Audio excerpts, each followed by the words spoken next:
ये लोग बैठ के जब तक मैंने वो डायस पे इनवाइट नहीं करी।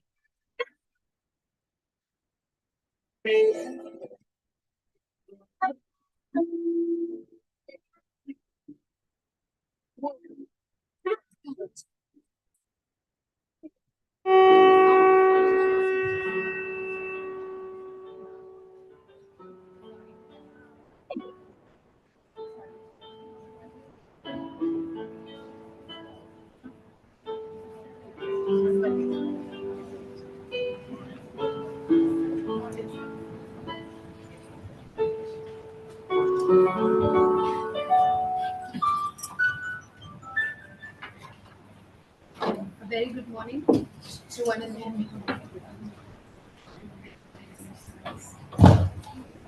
A very good morning to one and all.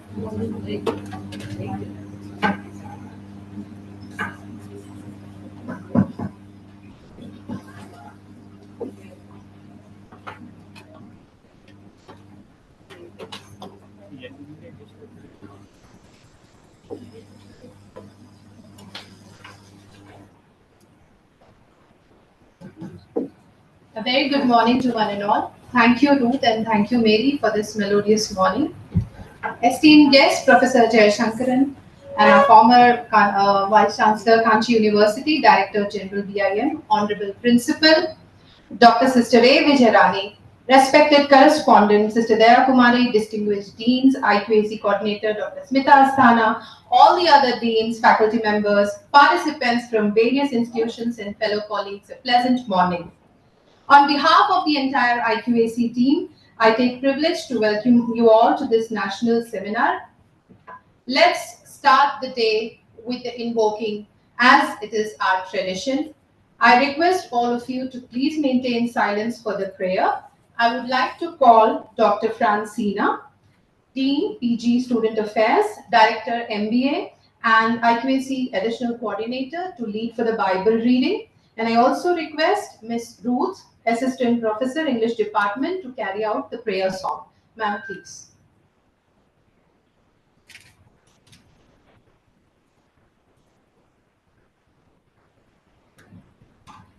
Today's scripture portion is taken from James chapter 3, verses 13 to 18. Who is wise and understanding among you? Let him show by good conduct that his works are done in the meekness of wisdom. This wisdom does not descend from above, but is earthly and demonic. For where envy and self-seeking exist, confusion and every evil thing are there.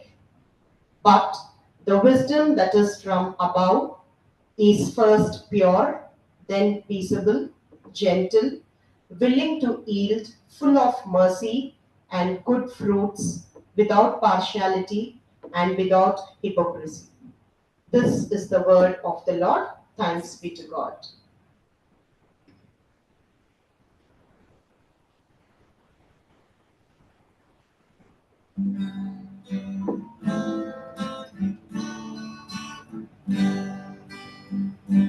Come the fount of every blessing, tune my heart to sing thy praise. streams of mercy never ceasing, call for songs of loudest praise.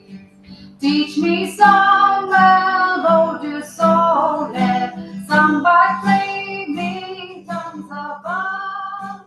Praise the mountain, praise the falling mount of thy redeeming love.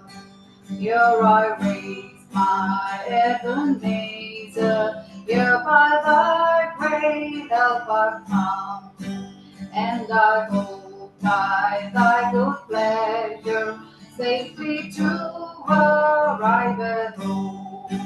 Jesus sought me when a stranger, wandering from the fold of gold. He to rescue me from danger, interposed his precious blood. Oh, to grace, how great a debtor daily I'm constrained to be. Let thy goodness, like a fetter, bind my wandering heart to thee.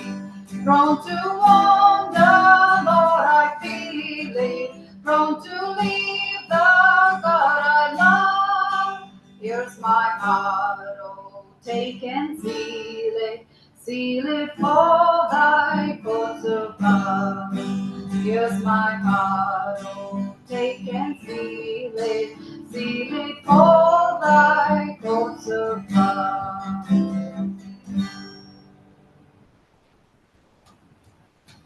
Thank you all. I request you all to be seated. I also request everyone to kindly give a round of applause to Ruth from past Patana. She has made our morning so memorable.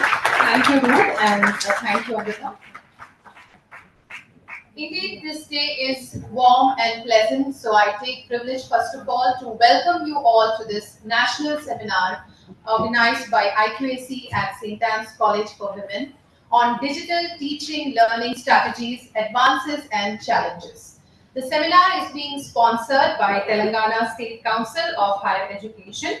Also, it is co-sponsored by Mr. Naga Sai Krishna, team lead of Core Nexa Edutech and Institute of Analytics London, UK and ISDC. Unfortunately, due to unavoidable commitments, our chief guest, Professor Limbadri, Chairman of Telangana State Council for Higher Education, could not make it to the program, but he has sent his gracious wishes to carry on. Carrying forward, I would like to invite our dignitaries on the dais. First, I would request our Dean Academics and IQAC Coordinator, Dr. Smita Asthana ma'am, to kindly grace the dais. Please, ma'am. I request our correspondent, St.Anne's College for Women, Sister Daya Kumari, to kindly please embrace the dais, ma'am. I would like to invite our beloved principal, Dr. Sister A. Vijayarani, to kindly take a seat on the dais, sister. Thank you. I take privilege to welcome and it's an honor to invite our guest for today, Professor Jayashankaran, to the dais. So please.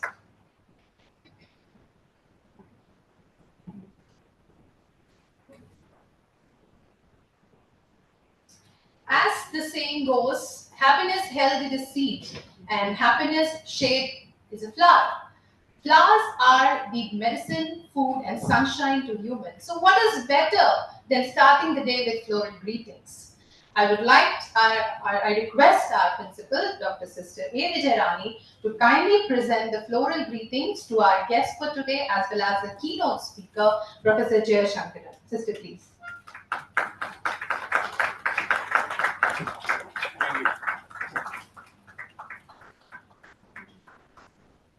Thank you, sister. Thank you, sir. I would like to invite Mrs. Nishad, Head Department of Arabic and IQAC member, to kindly present the floral greetings to our sister, Dr. Sister A. Vijayarani, Principal, St.Anne's College for Women.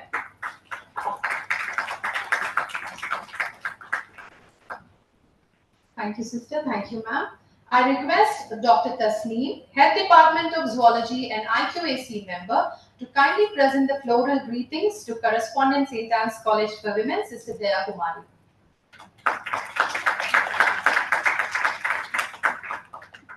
Thank you, sister. Thank you, ma'am. I would like to invite Dr. Santoshi Mishra, Head Department of Mathematics, Dean Student Affairs and IQAC member, to kindly present the floral greetings to Dr. Smita Asthana, Dean and IQAC coordinator. Thank you all. Carrying forward the legacy and the tradition, let's embark upon this journey by lighting the lamp of wisdom and knowledge, expecting that this day would enlighten all our minds.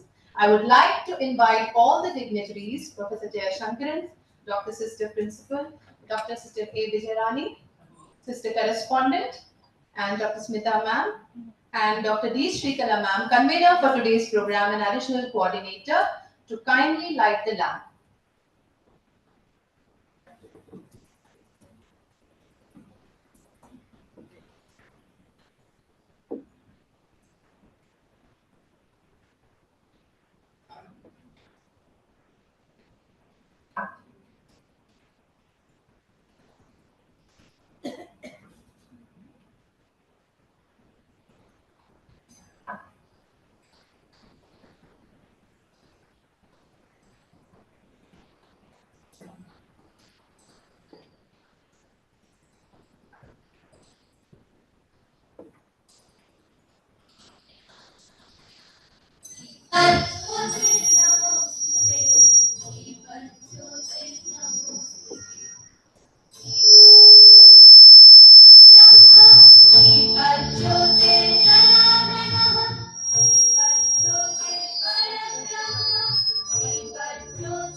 Thank you all.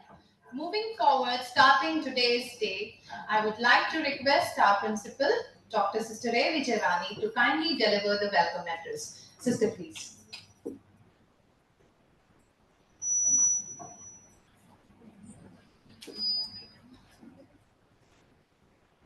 Good morning, everyone. I'm delighted to extend a warm welcome to Dr. N. Jayashankaran, former Vice Chancellor, Kanchi University, Tamil Nadu, our correspondent, Sister Daya Kumari, Dr. Smita Asthana, IQAC Coordinator and Dean for Academics, and our team members, and to each one of you present for today's IQAC meeting. As we gather here, our collective commitment to enhancing and ensuring the quality of education remains steadfast.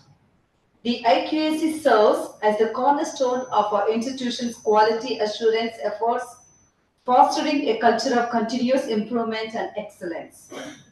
I extend my sincere appreciation to all faculty members for your dedication and tireless efforts in contributing to the enhancement of our academic standards and process of St.Ann's institution.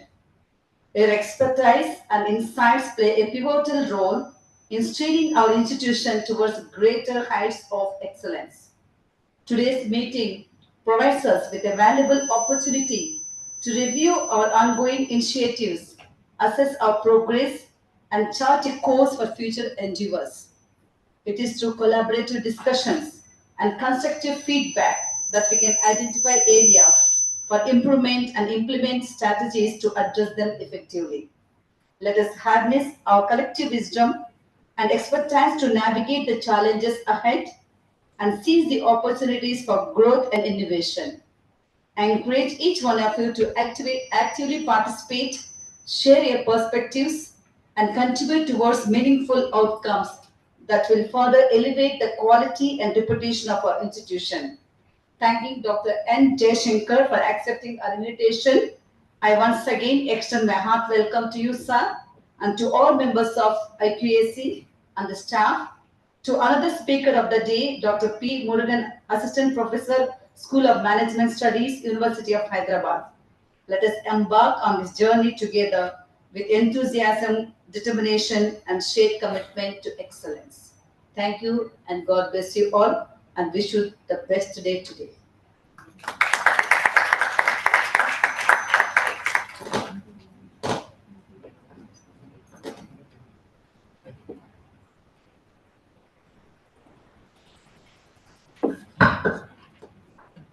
Thank you, sister, for your encouraging and kind words. Now, I would like to invite Dean Academics and IQAC Coordinator, Dr. Smita Asthana ma'am, to kindly deliver the preamble of the seminar. Ma'am, please. Thank you, Amri. Hearty welcome to St.Ann Seminar on Digital Teaching Learning Strategies, Advances and Challenges. IQAC extends a warm greetings to all our esteemed guests, resource persons, educators and participants joining us today offline and online. At IQAC, we believe in perpetual motion, where the pursuit of excellence knows no pause. As soon as one event draws to a close, our gaze naturally shifts towards the horizon of possibilities, asking not only what next, but also why this and why not that. Each idea is scrutinized, challenged, and refined through spirited discussions, ensuring that the only most impactful initiatives find their way to fruition. Hosted by St.Anne's, a beacon of academic excellence, this event will serve as a platform to explore the myriad advancement and confront the nuances challenges in modern education. In an era defined by rapid technological evaluation, the landscape of education is undergoing continuous transformation. The integration of digital tools and methodologies has revolutionized teaching and learning paradigm, presenting teachers with unprecedented opportunities to engage and empower learners. Throughout the day, we will navigate the terrain of innovative digital teaching strategies, unveiling the latest techniques and best practices that enhance pedagogical effectiveness. From interactive multimedia tools, resources, we will explore how these can foster student-centered learning environment and promote deeper understanding. Yet, amid the progress, we also acknowledge the challenges that accompany this digital frontier issues such as digital equity, cybersecurity, information overlap, demand careful consideration as we go around the complexities of a digitally driven educational landscape. By acknowledging these challenges, we will pave the way for informed discussion and collaborative solutions. As we embark on this enlightening journey together, let us embrace the spirit of exploration and inquiry. May our collective insights and experience illuminate new pathways towards academic excellence. Every endeavor undertaken by St.Anne's carries the unmistakable spirit of inspiration and guidance from our dynamic principal, Dr. Sister Vijayarani. Sister, your unwavering dedication and visionary leadership infuse our institution with the spirit of excellence. In addition, we extend our heartfelt gratitude to TSHE Tishe, Koneksha Education Tech, Institute of Analytics London, and ISDC, whose support has been instrumental in realizing our goals. Once again, welcome to the St.Anne's Seminar on Digital Teaching Learning Strategies, Advances and Challenges. Let our exchange of ideas ignite inspiration and foster transformative changes in the realm of education. Thank you so much, and then Let's just go ahead. Thank you, ma'am, for your motivational words. Our guest for today, Professor Jayashankaran, does not require any introduction as such, but it doesn't harm if we just out his persona a little bit for our motivation. For that reason, I would like to invite Dr. D. Srikarama, who is the convener of today's program and additional IQAC coordinator, as well as Head Department of Statistics, to kindly introduce our guest. Ma'am, please.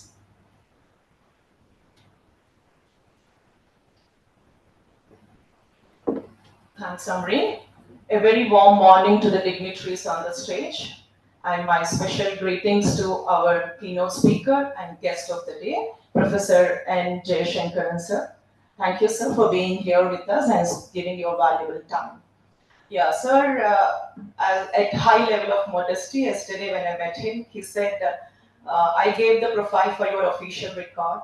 Don't read it out. Just mention that I have 55 years of teaching service. He mentioned that, but as Amreen said, sir, with your permission, I definitely would like to share. It will be an inspiration for the teachers or managers who are upcoming in their respective fields. Thank you.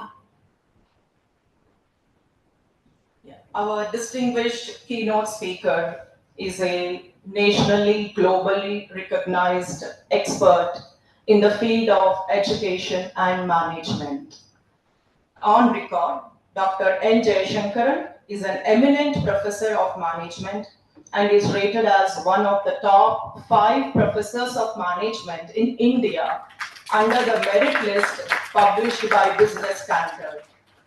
He is a great institution builder. The Bharati Dasan Institute of Management, popularly known as BIM, grew in strength and recognition under his directorship. Several of his students, mentored and groomed by him, are diplomats, heads of large corporations, and eminent academicians. Dr. Jayashankaran is an outstanding administrator and is associated with various professional bodies and high-level committees. Started his teacher career as PG, professor and head of 3 departments. Sir, we feel we are really close to you in the sense of subjects, mathematics, statistics, and computer science in the famous St. Joseph's College, Tiruchirappalli. He is honored by his alma mater, St. Joseph College, as illustrious alumnus. As an advisor to Chancellor in Narsi Monji University, Mumbai, he has developed many off-campuses in Bangalore, Hyderabad, etc. It's a well-known university in Hyderabad, we all know that. NM Bangalore and NM Hyderabad recently got the prestigious AMBA UK accreditation, and Sir's mentoring is the backbone of that. Youngest in the world and 8th in India, Narsi Monji, Mumbai has also got AACSB accreditation as a very senior assessor in NAC. He has assessed and accredited many well-known universities in India, including University of Mumbai, Pune, and many more universities to name. He has done AAA, like we all know, AAA audit, internal audit, external audit, we all go through that. He has done to Madurai Kamaraj University and a university with potential for excellence, Narsi Monji University, Mumbai and Bharati Vidyapeeth, Pune, and so on. He is a resource person for training the vice chancellors, PVCs, senior directors, and the NAC assessment and accreditation processes under AIM, that is Assessors Interactive Meeting. In fact, Sir's own student is now a director of the NAC now presently. During last 4 to 5 years, he has very successfully mentored well-known large universities and autonomous colleges all over the country to enhance their quality processes and secure the highest grade with impressive scores. He is the founder and secretary of Ramanujan Mathematical Society of India. He also sits as the chairman of the IIM selection panel for selecting the students for various IIMs. So just to share, recent years, our 2-3 students have are pursuing MBA in IIMs, Udaipur and other. He is a former executive council member of Association of Indian Management Schools member of NAC inspection team, Central Council member of Operations Research Society of India, etc. Dr. Jayashankaran has widely traveled across the globe and was instrumental in making Indian ethos and values in management that consists of both theory and subjects as well as practical aspects like yoga, vipassana and meditation as a compulsory subject in management department of the universities as a member of the UGC's curriculum development committee. Sir, we are also implementing that since last year in our college. A very passionate teacher, he teaches on various modules in mathematics, statistics, operations research, Indian ethos, etc. He enjoys being with students and leaves no stone unturned to motivate, mentor, and instill high ethical values in them. In his own words, he best describes himself as a teacher and educator, first before any other role in academia. He has a wonderful ability to relate to students of across all ages, cultural and educational backgrounds. He is, of course, a strong orator and is invited to speak on a wide array of forums, webinars ranging from online teaching, blended learning, positive psychology, and institution building. He is truly a rare mix of a hardcore academician, strategic administration, and a powerful speaker. So we invite him. I know you are all still waiting. Maybe there is some more to be shared. Yes, there is some more, but sir has given this trimmed. So we all welcome sir with our warm greetings.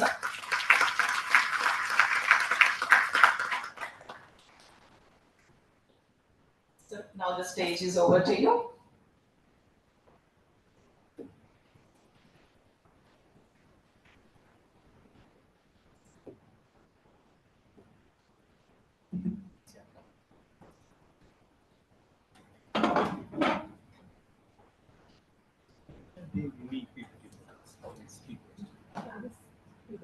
No, not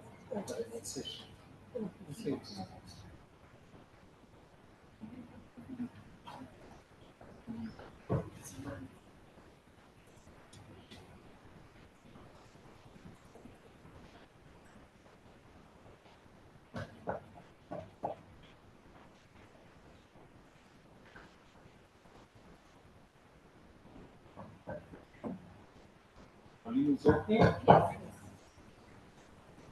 Most respected Reverend Sister Vijayarani, the principal of this great institution, the correspondent, Sister Daya Kumari, IQAC coordinator, Smita Asthana, IQAC additional coordinator, Sai Kala, distinguished heads of the department,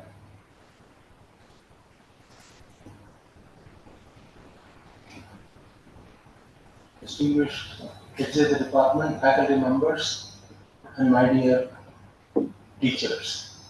My heart is filled with immeasurable joy, indescribable happiness, and supreme ananda to be inaugurating this one-day workshop on digital teaching learning strategies, advances, and challenges. We have been teachers for decades in face-to-face teaching. When I say I have 55 years of teaching, for 51 years I was a face-to-face teacher, offline teacher. Only for the last 4 years I have been an online teacher. Suddenly we were pushed into this situation by a small microorganism, COVID. Online teaching is not new to the world. Online teaching may be new to India. I know in Harvard University, Stanford University, from 2004 onwards, almost 20 years before they started online teaching. I used to get training in online teaching because I go abroad and interact with these people. Even when I was a vice chancellor, wherever I go, I used to tell my faculty colleagues, try to get trained in online teaching. There are so many advantages in this. They are given the nice title, Teaching Learning Strategies. Strategy is one of the misused words across the country. Most of the people don't know what is a strategy, but use the term strategy. Management people, of course, will know. For others, I will briefly explain what is strategy. Strategy simply means the competitive advantage you get by doing that activity. Normally, you don't gain that competitive advantage. When you follow this, you get a competitive advantage. By online teaching, what is the competitive advantage you get in teaching learning? That is the title. That's a nice title. And I've been propagating this online teaching all over the country. Nobody listens to me. You're a vice chancellor, nobody will listen. You're a principal also, nobody will listen. And I'm an advisor to many of the large multidisciplinary, multi-campus universities. I'm an advisor, nobody listens to my advice. It's always a problem. We keep on advising, but nobody listens. Even though I have been propagating this for 5 to 10 years, nobody was listening. What I could not do as an evolved human being, a microorganism cooled within a fraction of a second, one shot, the entire world was pushed into a chaos. And actually, one of my good friends, Christensen, Clayton Christensen, is a professor in Harvard University, very original thinker. He wrote a book on disruptive class. The entire education system was thrown into chaos. Suddenly, all the shutters of the university and colleges were closed. Students were asked to get back. An university like VIT, SRM, we have students coming from 29 states, 85 countries. There are 3,000 Chinese studying in VIT. They all got back. Right? So, how are you going to continue the process of teaching learning? You don't have any other alternative except to step into this mode, right? None of us are trained to teach online. Most of us are not even comfortable with computer science because I'm the first person to start MCA in this country. 1977, probably most of you are not born at that time. 1977, the great St. Joseph's College became autonomous. You became autonomous, I don't know when. 47 years ago, St. Joseph's became autonomous. I was a PG professor and head of maths, statistics, then computer science came at that year. And it was a huge challenge for me to design an MCA curriculum because there is no curriculum where you can model your program. Right? At that time, only Fortran 4 was there. How do you teach Fortran 4 for 3 years? MCA program was a 3-year course. How do you teach? You don't have material to teach for 3 years. Anyway, we are autonomous. We are affiliated to Madras University. We were lucky to get the autonomous status. Whole country, they picked up 5 or 6 colleges. St. Joseph's Trichy is one of them. This college, I must say a word, it's my alma mater, 200 years old. And Professor Kalam was my senior in the college. He did the physics honors, and Gopal Swami was the chief election commissioner. He did chemistry honors, I did maths honors. We were all students of St. Joseph's College. Right? In those days, bright students will do maths, physics, chemistry. They will not go to engineering, they will not go to management, they will not go to medicine. Rest of the students will come to maths, physics, chemistry. I don't regret I did mathematics. I don't regret I did statistics. I don't regret I started computer science. So at that time, one Professor Mahabala was the professor of computer science in IIT Madras, very distinguished person. Another person, all of you must be familiar, V. Rajaram. He was in Indian Institute of Science. He was in IIT Kharagpur, then came to Indian Institute of Science. The way I was able to connect with him was his father was an old student of St. Joseph's College. So he went to Bangalore, met the father. He said, I am a professor at St. Joseph's College. I want to develop the computer science syllabus curriculum. We have no material. At that time, Raja Raman was in the institute. He hasn't come back. He came back 4:30. Father told Raja, my junior has come from St. Joseph's, try to help him in deciding the curriculum for MCA. That is the way we sat together. Today we are talking about graduate attributes. Right? These big terms didn't exist 47 years before. We don't know what's a graduate attribute, we don't know what's a program outcome, course outcome, COPO mapping, PSO. measurement, outcome-based education, all this we don't know. But we use our common sense. That's precisely what OB is also trying to do. At that time, teachers had a lot of common sense. Today, technology has come, has removed this common sense. Right? So we have to teach it in a workshop like this, how to be a good teacher. So first question that three of us discussed was, when once somebody completes this MCA program, what will he or she become? That's the question that they are asking now. Graduate attributes. What are the graduate attribute of a BCom student coming from St. Anne's College? In what way? He or she will be different from other colleges in the country. Can you list at least 4 or 5 features of the students of your commerce student, management student, computer science student? Right? That is a question that you need to ask. That is a strategy. Comparative advantage. In what way your curriculum is different from others' curriculum, right? So, curriculum design itself is a big issue, right? So, we sat together and then said, do you want the MCA to become a programmer? Do you want this person to be a coding person? You want this person to be a system manager? We debated for 3 hours and then decided the person coming out of an MCA program must be a system manager, right? So if he has to be a system manager, so he is the co-brother of MBA. MBA is 2 years, MCA is 3 years, so elder brother, right? 3 years program, and you need to call him as a manager. So what are all the things a manager is supposed to do? First, as a computer manager, he has to computerize the financial system. So you should know financial management. So we started listing all the courses. Financial management. First course you should know because it is computerized. In those days, whenever there's a computerization, there will be resistance to change. Like the way we are debating whether AI and ChatGPT will remove the jobs. We are debating, I'm tired of debating all this. Because 50 years ago we debated whether computers will remove all the jobs. Actually, computer has created more jobs.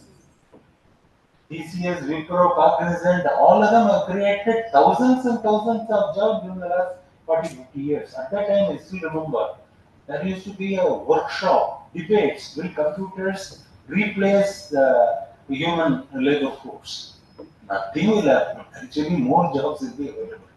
So, when you want a computer, there will be resistance to change. Therefore, we introduced a course on organizational behavior. Right? We kept on adding courses after discussion. We found that 50% of the course was in management.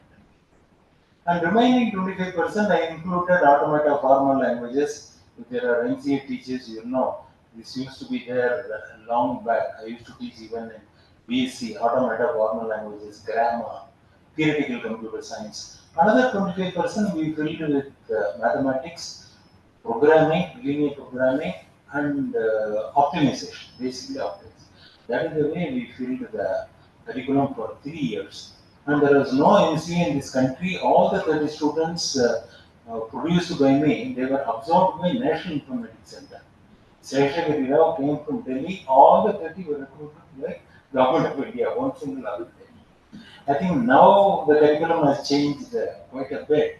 But this is the way I started computer science. So I am very familiar. I am a tech savvy person. I am as tech savvy as anyone in this hall. But most of the senior teachers, they were not familiar with even handling a mail. Suddenly asked them to talk on Zoom platform. And that was the first platform that came at that time. And now we have a dozen platforms. Like Trichy Junction, there are 7-8 platforms. In any platform you can go. In which train you want to go, you go to the platform and can operate. Zoom platform has its own advantages. Then Microsoft Teams are there. Google Meet is there. I can go on. There are so many platforms. There are advantages, disadvantages, many platforms. So people didn't know how to teach in online program at all. I must have done hundreds of webinars at that time. Whenever I offer a webinar, 2,000, 3,000 teachers will register for my webinar. Business Standard. All the media used to arrange my webinars. And some other thing that I am going to talk today is those content that I have done in my seminar in those days. right? The teachers didn't know. Even now, I know many institutions, if you ask them what is online teaching, sitting before a computer, talking to a computer is online teaching. This is the way you think, right? And most of the conventional teachers like me, very comfortable in doing online teaching. Because we are all used to face-to-face teaching, face-to-face teaching learning. Whenever I give a good point of view, there's a glow on your face, glow on your eyes, a smile on your face. I get an immediate feedback. Here I don't know whether the other fellow on the other side is keeping the computer on mute. My granddaughter does it. She's in the fourth standard. My daughter-in-law wakes her up at 7:30. She is on to the computer by 7:45. She'll be off asleep. She is very tech savvy. She will keep it on mute.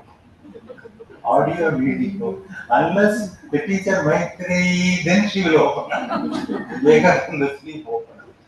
In those days, our students became tech savvy. How to avoid the glare of a teacher, they know much better. You are talking to a computer, you are not able to see the faces of the students at all, still you need to talk. Right? We are not used to it. We generally get an immediate feedback and then change our mode of delivery, right? So that's not possible. Number one. Number two, everything was completely structured. They told us what is synchronous learning, asynchronous learning. You will be familiar with that. Many people are not used to recording their audios, recording their videos. We used to call it as WAC mode, video, audio, text. Text, of course, we can always give a case study, we can always give notes on what I am going to talk. But audio and video became a huge challenge, right? Most of us are not listening to our own voice most of the time. Most of us also don't see us talking.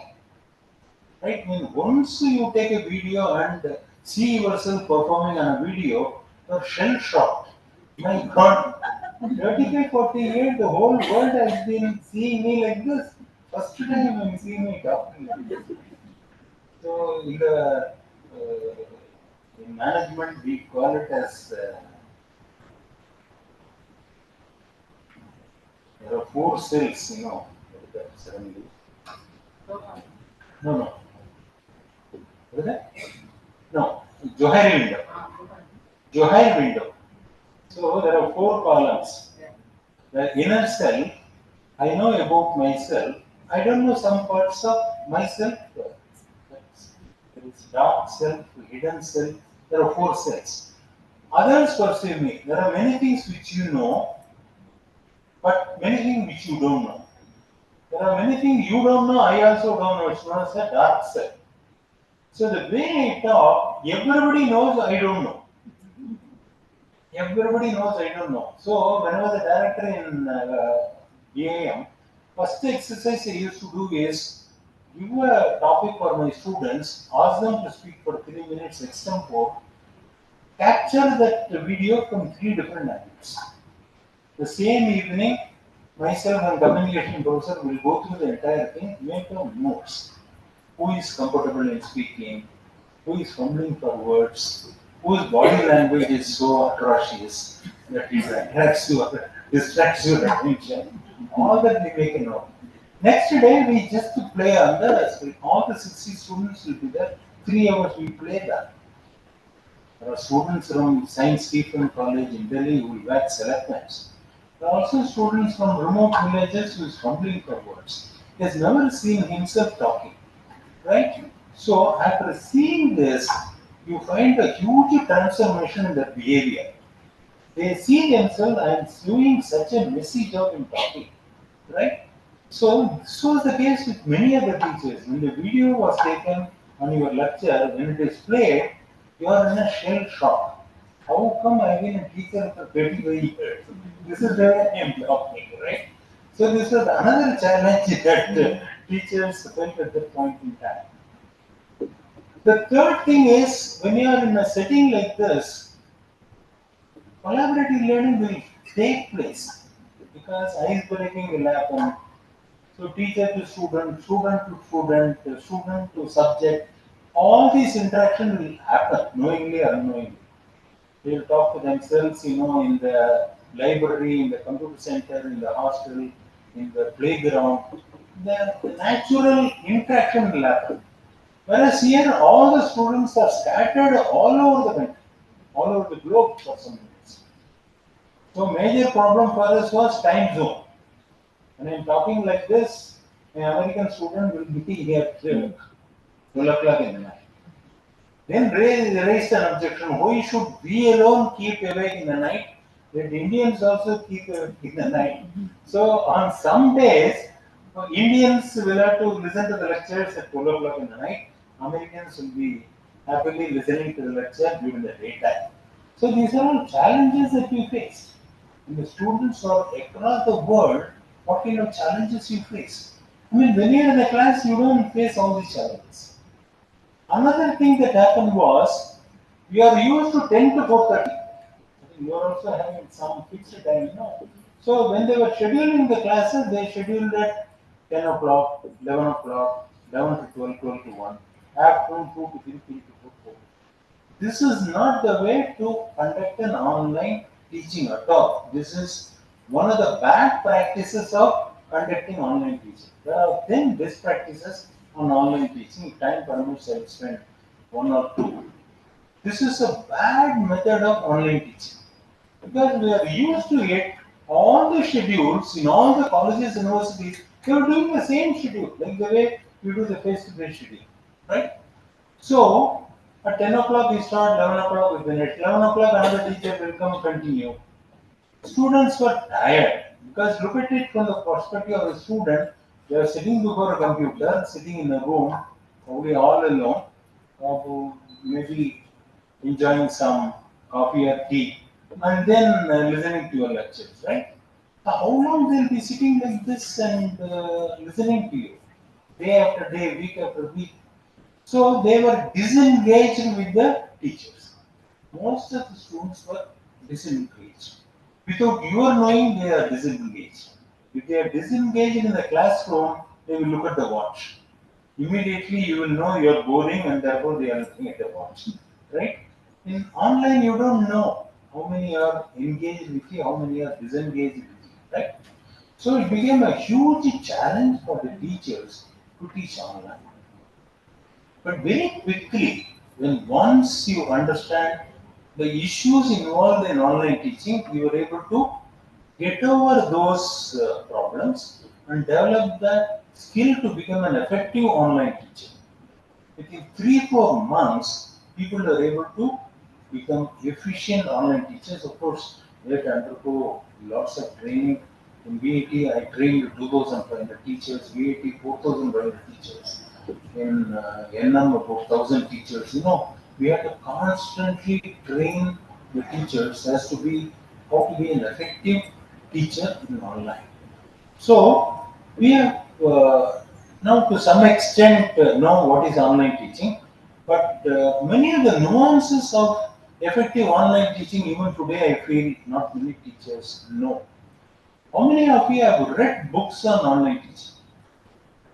Books are not available in India. Indian authors, I am not referring to original foreign authors who have done research on online teaching and also mastered the online teaching process. Because in some of these universities, they have lakhs of students on their distance education program.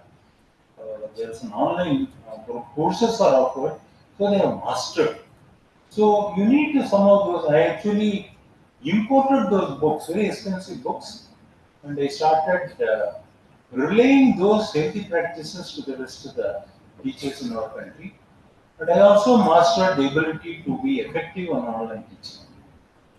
As I was telling my colleagues, online teaching and face-to-face teaching, the fundamental difference is like a drama actor and a cinema actor. A drama actor, all the audiences are present. When you are delivering a dialogue, you are not about to make a mistake. You need to be a performing artist. Everybody is watching you, your action, your intonation, your pronunciation, your delivery of the dialogue, and the expression on your face, everything is keenly observed by the audience. For a cinema actor, you are in a closed room, probably the director will be there and the actresses will be there. Whether you act well, not act well, you can go for a retake. So online teaching is actually very, very easy. Even if you make a mistake, I think you can edit video lectures, right? So if you look at some of the successful cinema actors like Shivaji Ganesan, Nagesh, they all started their life as drama actors. Any successful drama actor will easily become a good cinema actor. That's why we have all been face-to-face teachers for decades. Very easily, seamlessly, you can get into excellent online teaching. It's not difficult. But some of the problems exist, some of the challenges exist. I will first focus on what are the advances available here and what are the challenges. As a keynote witness, in the next session, I will go a little too technical into how do you prepare, how do you deliver, how do you plan the content, how effectively you can plan. All that I will try to do in the technical session. Here I will confine myself to the advantages or advances. First advantage of online teaching is personalized learning. As teachers of management, you will be teaching an organization behavior. No two human beings are exactly the same. If there are 60 students sitting in my class, all the 60 students are 60 different human beings. Their desire to learn will be totally different. Their background will be totally different. Their aspirations will be totally different. Therefore, if you want to customize the teaching, the following things must happen. All of us are very familiar with the term student-centric teaching. And without really understanding what we are talking about, we use the term. We adopt the student-centric methods. Let me ask very fundamental questions. If there are 60 students, all the 60 students are different. If it is student-centric, I must have 60 different curriculum. Agreed? Not a student at the same level, they are at different levels. Because when I design a curriculum, I must be able to make sure that I start from what he knows, and then build the entire curriculum from that level. So I must have 60 different curriculum to be designed for every one of the students. I must have 60 different methods of teaching because each one learns at their own pace. Again, you have gone through IQAC, you have gone through SSR, you know these following terms, slow learner and advanced learner. This is one nonsense created by NAC. I've been fighting with the NAC for the last 6-7 years, now they have changed. Now, how many of you agree? Across the country, everybody is answering the question. And what are the intervention you are doing for slow learner, intervention for advanced learner? All of you, like religious instruction, you all follow across the country. Good, bad agri colleges, good, bad agri universities, they follow the same thing. Yours is given by NAC. Nobody had a backbone to challenge an act. This is nonsense. How many of you did that? Those are statistics. You know, if you look at the performance of students, it follows a normal curve, bell-shaped curve. And the Chebyshev theorem says if mu is the arithmetic mean and sigma is the standard deviation, mu minus to mu plus sigma occupies 58% of the population. Take it as 60%. Mu minus 2 sigma to mu plus 2 sigma occupies 95% of the population. Mu minus 3 sigma to mu plus 3 sigma occupies 99% of the population. That's why we have the 6 sigma in TQM. Why 6? Why not 5.5? Have you ever asked the question, why 6 sigma? Mu minus sigma to mu plus sigma occupies 6 sigma. Because any deviation outside will be only 1%. Majority of them will be within the norms, right? Now, here is a accreditation body who is telling how to identify the slow learner. If you look at the appendix for the manual, they define slow learner. You conduct a test. If the average score for the test is 42, anybody getting less than 42 is a slow learner. Anybody getting more than 42 is an advanced learner. So 41.9 is a slow learner, 42.01 is an advanced learner. Don't you think it is height of nonsense? Height of nonsense? Is that the way? Clap, all of you clap. And the saddest part is we have been party to this nonsense for the last 8 years. I've been party to this nonsense. I have the guts, I have a backbone, I'm a teacher. That's what I told madam, don't introduce me as a vice chancellor, this, that. I was never born as a vice chancellor, I will never die as a vice chancellor. I was born as a teacher, I will die as a teacher. I'm a teacher. See, that should be the main introduction for any teacher. All other positions will come and go. For vice chancellor, I was for 4 years. Then it is gone. I was a director general for 3 years, gone. Dean for 8 years, gone. But I'm a teacher, still not gone. I continue to be a teacher. That sense of pride, I'm a teacher. We impact on the lives of generations of students. To share a secret, the chairman of Tata Sons, Chandra, is my student. I have taught him NC and REC for 3 years. Imagine he is the chairman of Tata Sons, but he has sat in my club. Even now, when he meets in a meeting, he jumps from the desk and greets me. That means I have not done sufficient damage to him. He still believes I have done some value addition for him. He respects after 30, 40 years. The chairman of Tata Sons. I can name all the senior executive CEOs of big companies across the globe. So that is the joy for us. They are not going to share that salary with me. But the joy that I have created these intellectuals to occupy those positions. That is the joy for a teacher. Right? Therefore, no teacher will say 50% of the class is slow learner, 50% of the class is advanced learner. And you can answering the thoughts. And everybody will meticulously say what are the intervention you are doing for slow learners and intervention for advanced learners.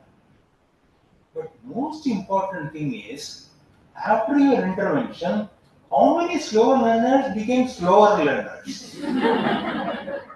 How many advanced learners become slow learners because of your intervention? You are doing normally. You intervene and then you ruin them. We never know. So, for this question, I always used to say, at least when the team comes to elaborate on this, we must have at least the minimum 3 types: slow learner, average learner, advanced learner. Average learners will be majority of the students, that is 60%. Bottom 20% will be slow learner, top 20% will be advanced learners. Now you come with an intervention. You need to measure the impact. What percentage of students were slow learners? After your intervention, how many of them became average learners? How many average learners become advanced learners? How many advanced learners become super advanced learners? We are all using this side technical jargon. 65 years ago, when I was in St. Joseph's, I was a young PUC boy, early 60s. St. Joseph's had the practice of having a program known as Care of the Clever. There are about 4,000 students in St. Joseph's. They will pick up 40 students. How they pick up, nobody knows. Even the way you pick up slow learner is not the right way. You conduct an examination, poor performers are pushed into slow learner. No. I was a slow learner when I joined St. Joseph's College because I studied in Tamil medium. 11 years I studied in Tamil medium. When I joined St. Joseph's College, everybody was talking in English. So I don't understand what is being taught. Therefore, I was performing poorly.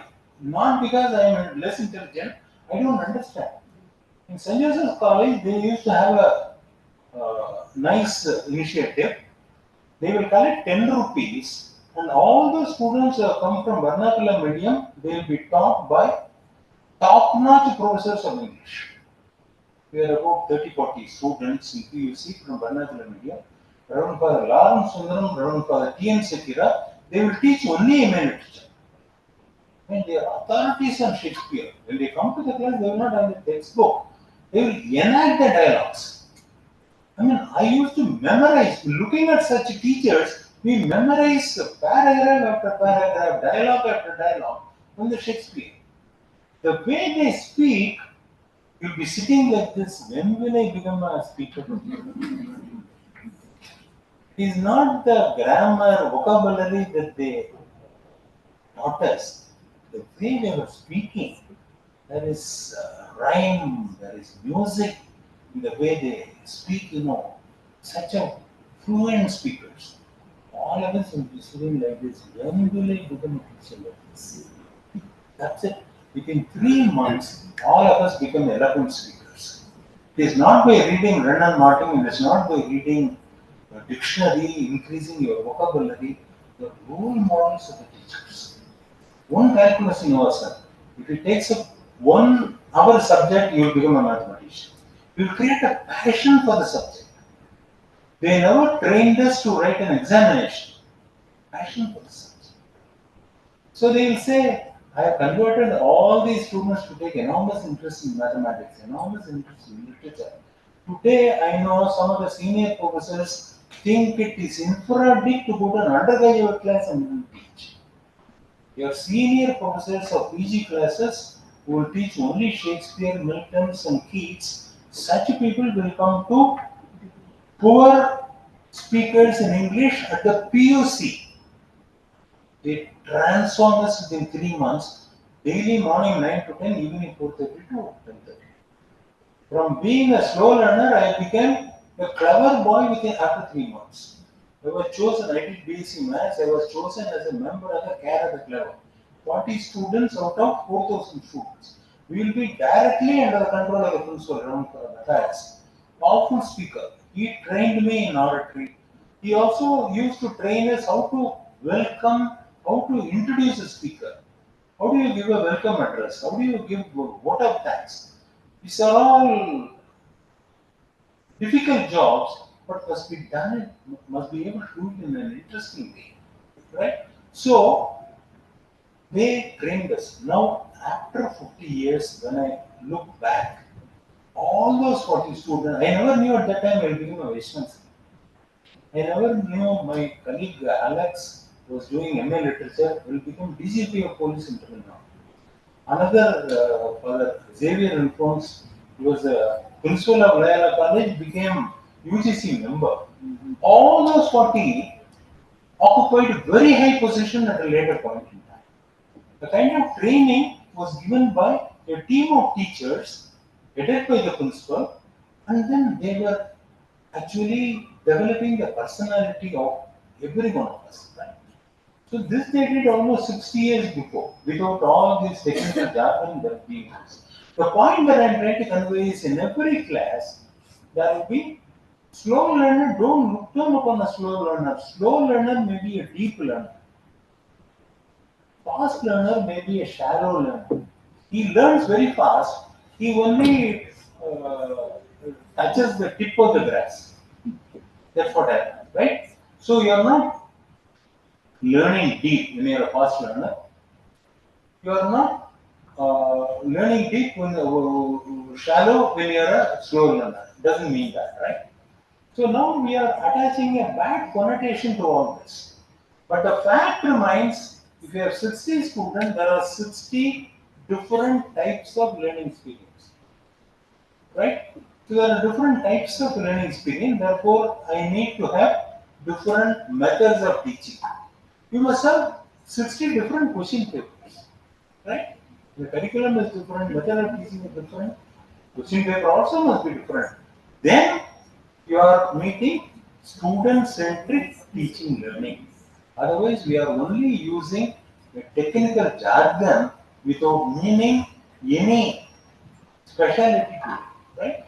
Therefore, when once you understand the differential capabilities of a student, how do you personalize the teaching? It is very difficult in face-to-face. It is little more easier in online. Now in online, I can personalize my teaching because I can have different modules for different students. I can have a tutorial for these low learners at a different point in time. I can meet at 8 o'clock and my those 10 students who are learning low, I can design a special tutorials for these students. Advanced students, I can have a different timing, right? Then once you go for online teaching, you can really go for personalized learning. Second thing advantage is online collaboration tools.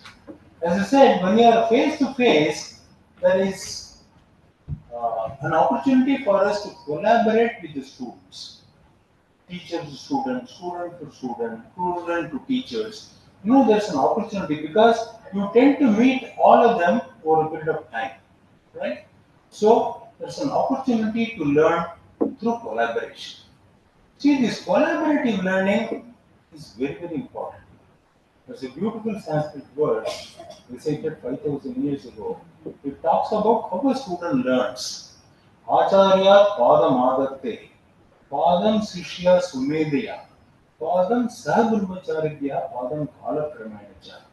I translate it in English. Best of the student learn from best of the teachers 25%. In Sanskrit, Padam means 25%. Acharya Padam Adarte. The student learns from the teacher only 25%. Padam Sishya Somedeya.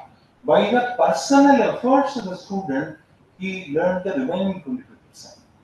Try to answer this question. I am teaching the same class, same 45 hours, same curriculum, same question paper. Some students get a first class with a distinction. Some students get a second class. Some students fail. How does it happen? And the same teacher, same classroom setting, same syllabus, same question paper. How there is a differential in performance of the student is because some students would have taken enormous effort to understand what you have taught. Some students would have been casual. They have not taken personal interest. Padam Srishya Sumedia. Padam Sahabrahmacharibhya. Third 25% you will learn from the peers, peer learning. Particularly in MBA classroom, you will have a variety of students in the class. I have taught MSc Maths, MSc Statistics for a long number of years. When I go to an MSc Maths class, all my students are BSc Maths. When I go to MSc Statistics, all the students are BSc Statistics. When I go to an MBA class, most of them are engineers. Some are literature students, some are psychologists, some are commerce students, some are science students. Heterogeneity of the classroom is the greatest challenge for an MBA teacher. So if I multiply two numbers, the engineer will think I am doing something trivial. The psychology student will go for a coma when I multiply two numbers, right? They are not used to handling numbers at all. But how do I teach this heterogeneous class? That's a challenge. Teaching MBA, MCA is a real challenge. Because the diversity of the classroom is so high that you don't know how to pitch it at the right level, right? So this peer learning takes place when you are online or offline or face to face. Whereas online, you will have to create tools. Tools are available in Zoom. Tools are available in other platforms also, where you will be able to create the collaborative tools for making online effective in collaborative learning or peer learning. Then interactive content. The content has to be interactive. In an offline, most of the time if it's a lecture mode, only teacher is talking most of the time. Students are comfortably seated and listening to you. And you don't know whether they are understanding what you are saying or they are just sitting with the mind wandering elsewhere, physically only sitting. You don't know. Whereas in interactive content, in online, this becomes a challenge. You need to make sure your audios, videos, and text, you change the synchronous mode, asynchronous material is given, you change, you ask questions, you can go for facilities in Zoom also. You go to small groups and discuss in a group, come back. You can host a quiz. When I was teaching teachers online, I suddenly pose a question to find out how many are listening to me. I'm addressing 3,000 teachers. I say, how many of you are teaching UG courses? How many are teaching PG courses? Supposing only 200 are responding, I have lost 3,000 people in the first 10 minutes. That's what it means, right? So, to check whether you're carrying the entire audience with you, there are tools and techniques by which you will be able to make the sessions interactive. In data analytics, because everything is captured, you will be able to find out, do an analysis, how many students actively participated. So using big data analytic tools, you will be able to see how many students were deeply engaged with the session, all that you will be able to get. Then mobile learning. Even if you have a mobile in your hand, you will be able to listen to these, even iPad, mobile, and mini iPad, all that is good enough instruments to learn. You can be anywhere in the world. If you have this iPhone or iPad, if you have the Wi-Fi connection, you will be able to listen to me talk. Mobile learning, these are all the positive aspects of online teaching, right? If we again repeat, personalized learning is possible in online teaching. Online collaborative tools can be used to make the classes interesting. Interactive content you will be able to create, not only speaking, audio, video, text, you will be able to engage. In data analytics, you will be able to measure. Today, we are talking about outcome-based education.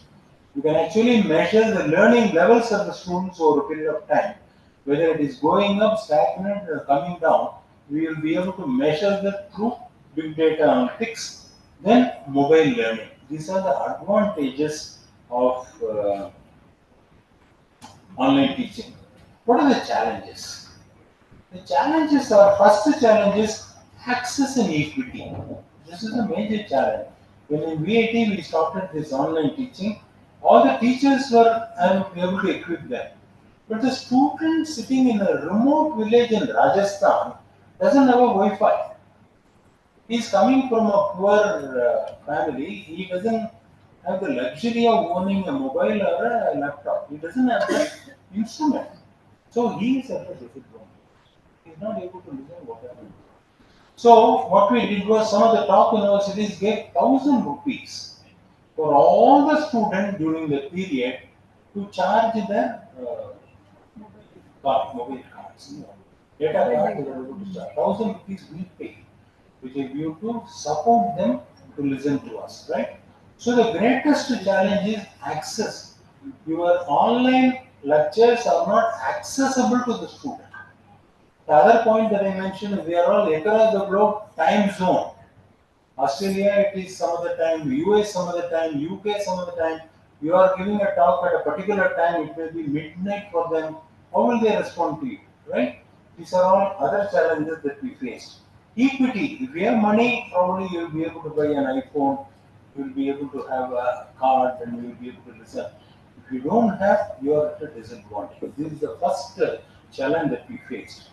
Then digital literacy. Most of the teachers were not very comfortable with computers. Forget about teaching online, these platforms. What are the features available in the platform? How do you break them into different groups? What are the methods of forming group? All that they didn't know, right? We have to teach. So among the faculty also there is a divide, digital divide was there. Among the students also, some students were extremely familiar with computers, some students were not. Therefore, the economic student, literature students, they don't have opportunities of mastering the computer, therefore they were at a disadvantage. Digital literacy, privacy and security. This is again a major issue because the email addresses of all the students are available to everybody. What is the guarantee somebody doesn't misuse this? That became another issue, particularly with the girl student. This becomes a big issue. It's a boys and girls, co-education colleges, there are girls, there are boys, information is shared with everyone. We don't know. You may not even know who is creating this mischief, right? That led to some problem. Even in nursing only, we had lots of problems on this. Because they are all adolescents and free for all, they don't know what to do. And this privacy and security became a major issue. Then qualitative assurance and enhancement.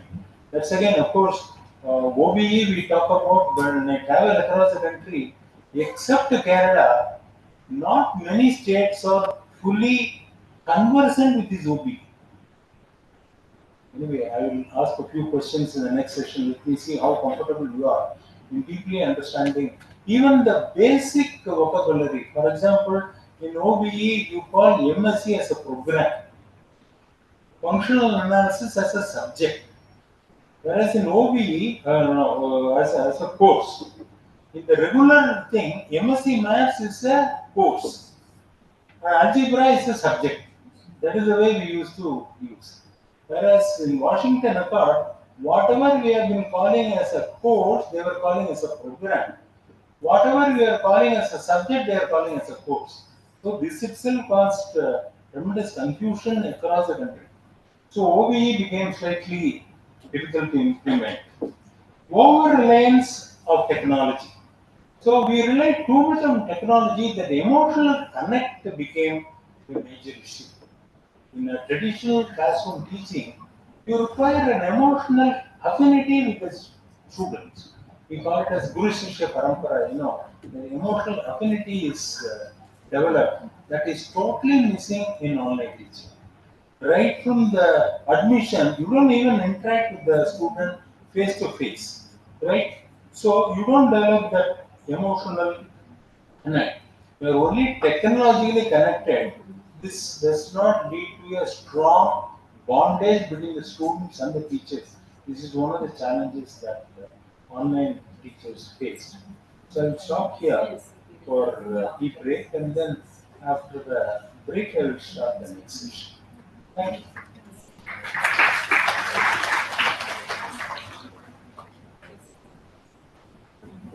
Thank you, sir, for your inspirational words. Well, for new teachers like us, understanding from you, like teaching for like 4 years ago in different mode and shifting to another mode is inspiration for us.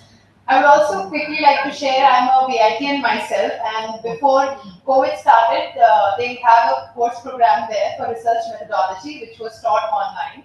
So one of the challenges which I didn't realize as a student and understood after becoming a teacher was during my online exams, I used to write the stick notes, paste it on the side of the laptop, on the screen and the keyboard, and write my exams because teacher used to see through the camera and they never realized that there are stick notes. Yes. So as a student, I have done that. Just like 4 years ago when I was taking classes online, I remembered. Now my students will be doing the same.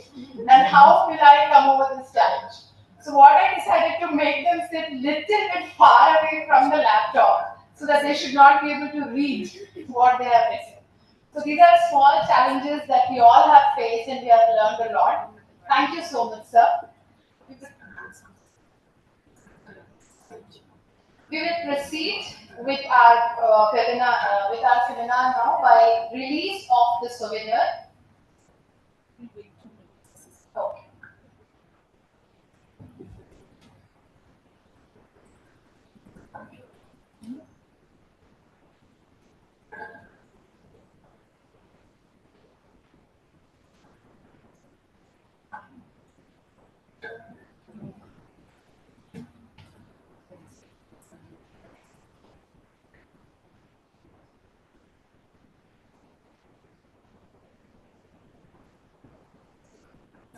So we have compiled the souvenir, sir, for this particular seminar. We have around 18 paper presentations lined up, and the souvenir has all the abstracts, and possibly based upon how the outcome will be today after the presentations, we are going to go for the peer review publications.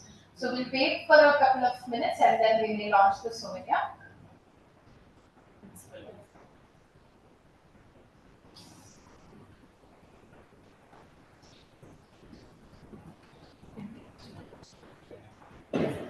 Sir, our control examiner and a very senior faculty, Dr. Radhe ma'am, would like to reflect something.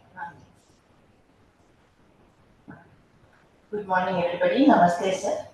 I took this 1 minute gap, which happened on its own, to appreciate the program what I enjoyed from St. Joseph's College. For your information, I am also from Tiruchirappalli. I have studied in Sita Lakshmi Ramaswamy College. Kamakshi was the principal that time. I was a Sanskrit student. Nowadays, we are talking about the exchange program, cluster colleges. All those things were there that time, sir. The professors from St. Joseph College, they used to come to our college, and we as a student, we used to go to your college also, and we have learned. Yes, yes. When I entered as a PUC student, Nirmala Sitaraman was the final year student. So that way, sir. So I'm very happy and very proud to listen all those things from you, sir. And even my family, my brothers are all from St. Joseph's. Professor Sundaraman, who you were talking about. Yes. Yes. Yes, sir. Yes. And the class, how he taught, my brother used to come and share all the information with us. So that's how, and as you said, it is truly correct that we became the subject in a particular subject we have taken the post graduation. It is because of our teachers only. So it is our utter responsibility to motivate students instead of motivate, inspire students. Thank you very much. Thank you, ma'am. While everyone is remembering the teachers, it indeed makes us feel like how important the role of a teacher is. Because even after so many years, the world is short, ma'am. You are recognizing some of your teachers together. We all dedicate what we are today to our teachers. So all of us, we are sitting here. Of course, I am too young to most of them, but I think it's a huge responsibility on us. For a few years down the line, maybe some other seminar, some other webinar, like decades later, somebody will remember us like they taught us. So it's all of you are like inspiration to us now.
So we'll go ahead.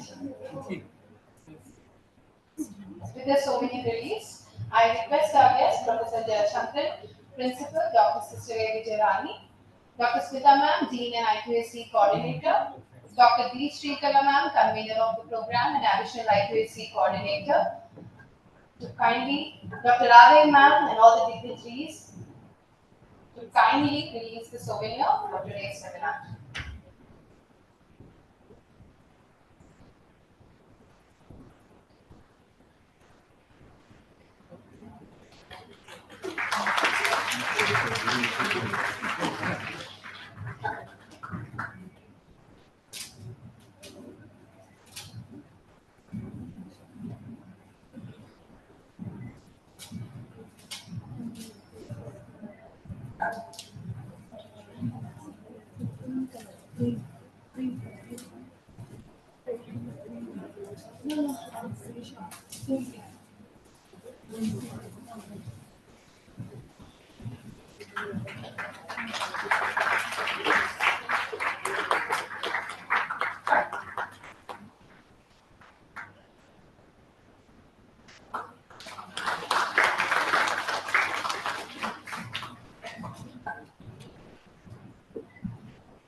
Thank you all. I request our assistant principal, Dr. Sister A. Vijayarani, to kindly felicitate Professor Jayashankar, sir.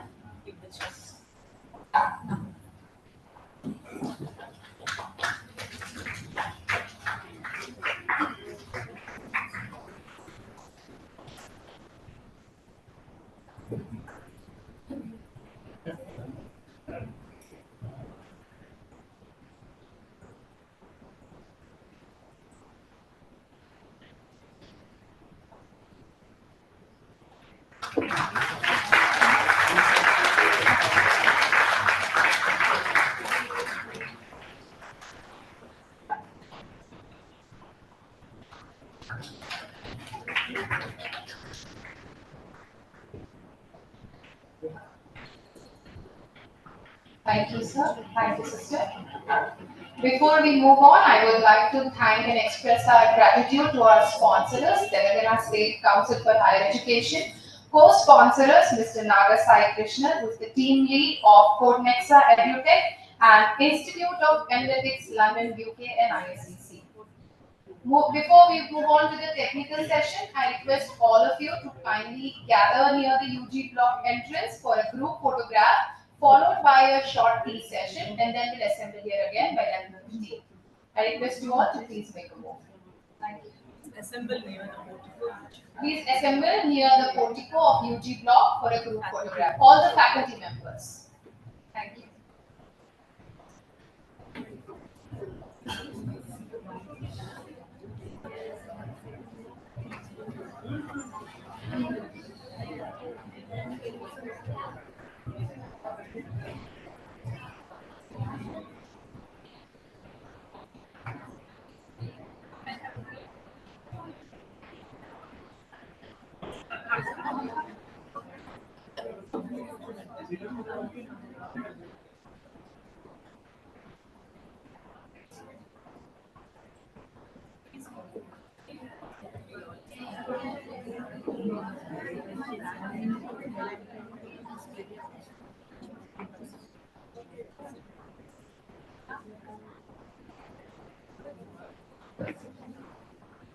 Let's go down very quickly, come up again to room number 106, have a quick cup of tea. So let's just go fast.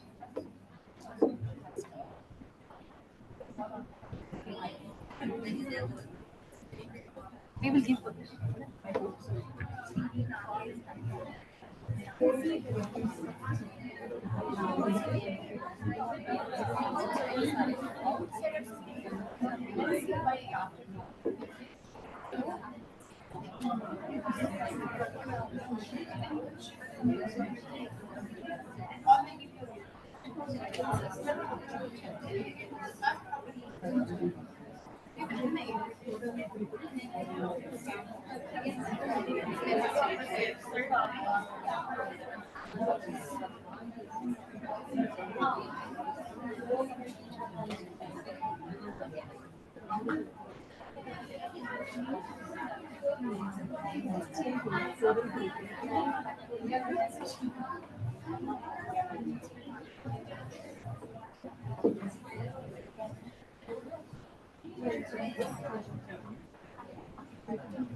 అరే పైకి ఎందుకురా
of करना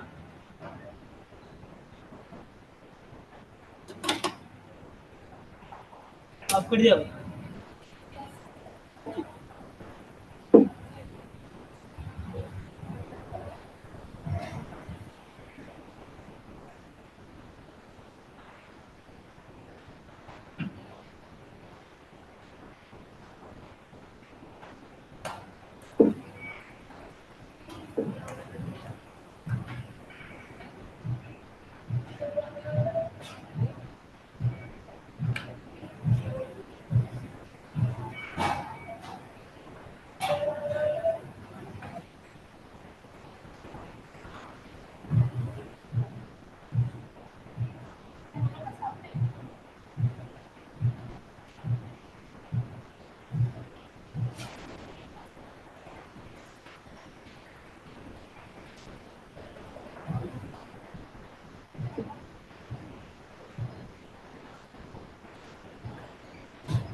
बस आ जाओ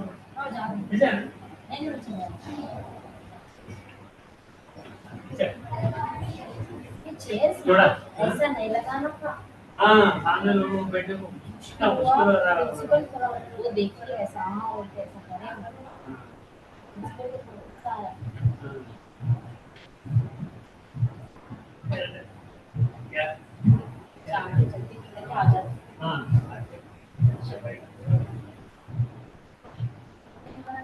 थोड़ा भाई भाई के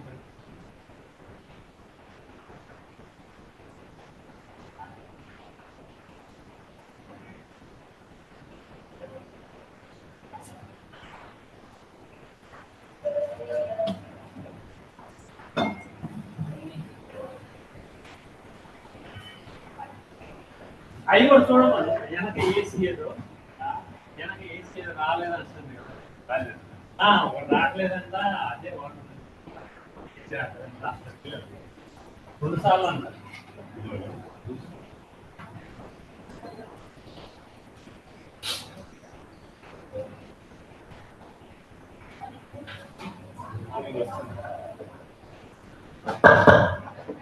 హలో హలో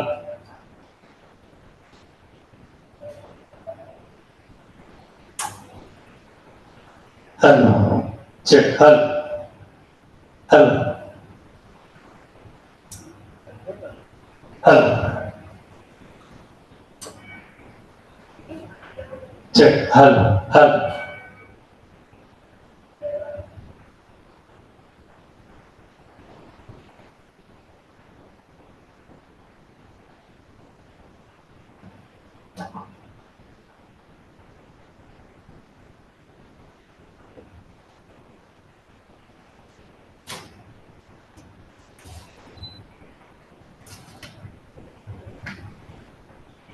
ఇది దారికి వస్తుంది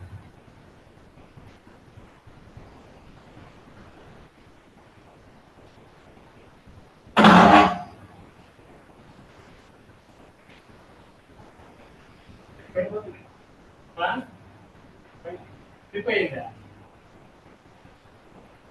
అంత రోడ్డు పడుతుందా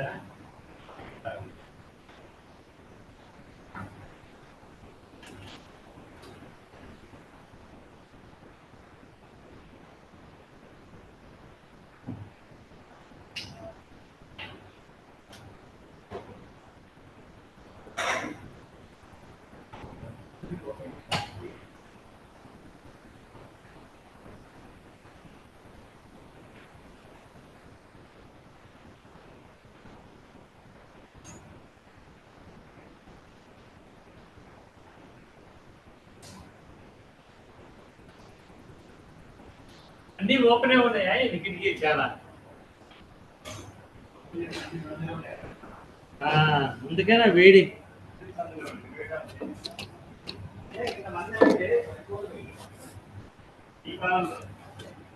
అయ్యో కిటికీలు తీసేముండే చాలా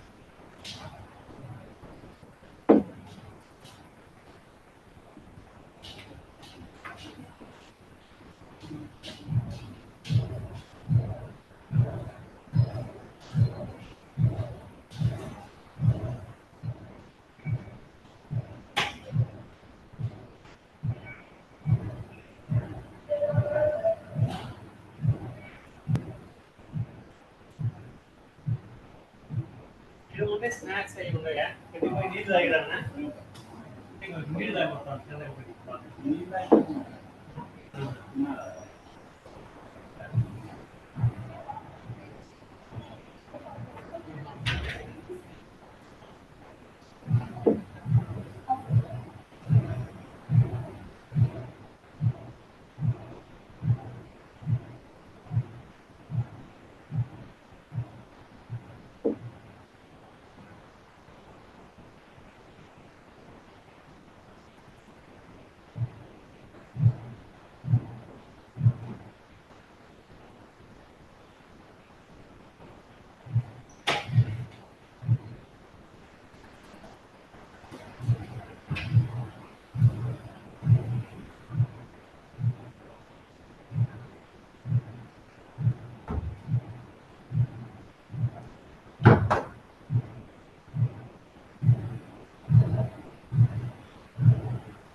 Hello. Okay, ready.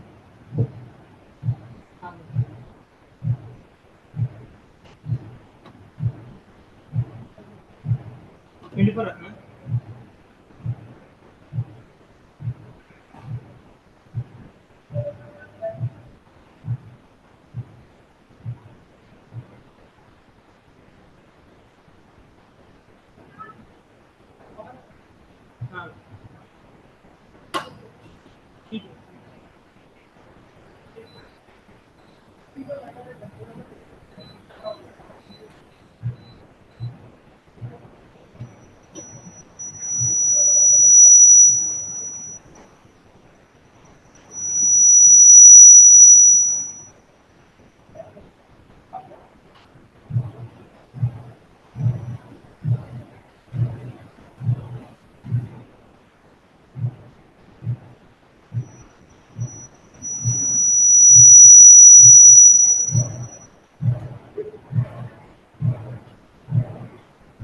I don't know. Hamisha.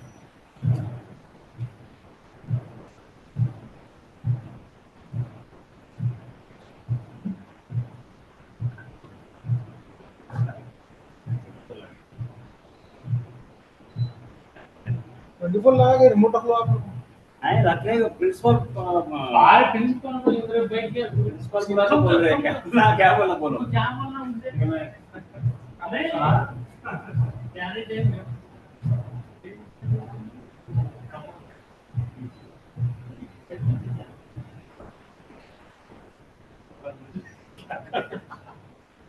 इतना बड़ा हाथ को हाँ इतना इतना इतना दूर पे उधर गिरे कैसा बस होता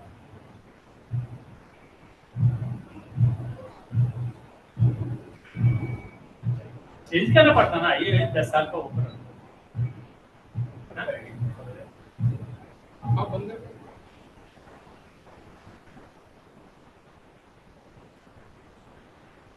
क्या एक तो ये बड़ा है इंग्लिश कम है बड़ा एसी कम है एक्शन टेरिटोरियल कैपेसिटी है हां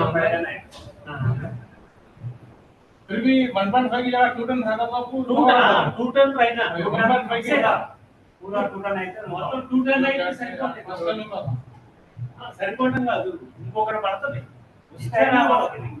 बारिश टाइम में हाँ विंटर टाइम में ओके उत्तर में चलते हैं అదే ఎండాకాలం సరిపోవచ్చు హాలిడే అంతా వేడి వస్తుంది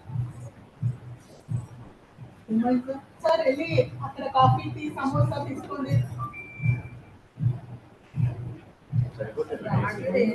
అదే అడిగారు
Good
morning and welcome back to the session. May I request the audience to kindly come forward and occupy the seats. Okay.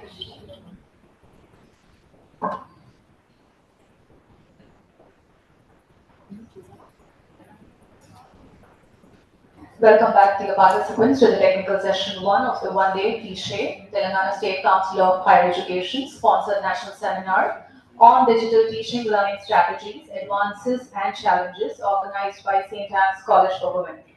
Digital teaching and learning refers to the use of digital technologies to facilitate educational activities with certain key points like accessibility, flexibility, interactive content, personalization, collaboration, lifelong learning, assessment and feedback, global perspective, cost effectiveness, challenges, and opportunities. Digital teaching and learning have transformed the educational landscape, offering new possibilities for accessible, flexible, and engaging learning experiences.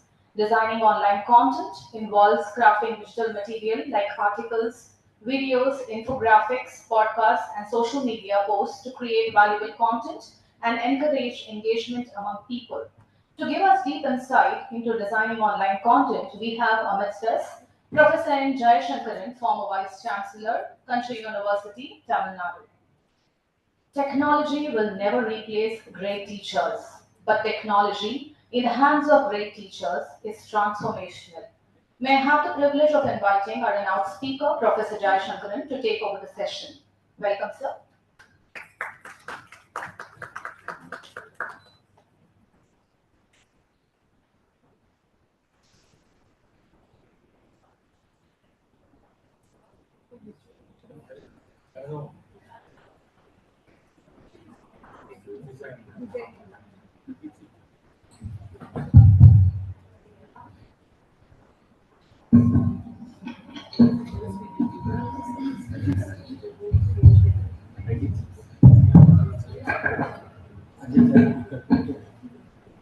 Time is limited. I will keep it.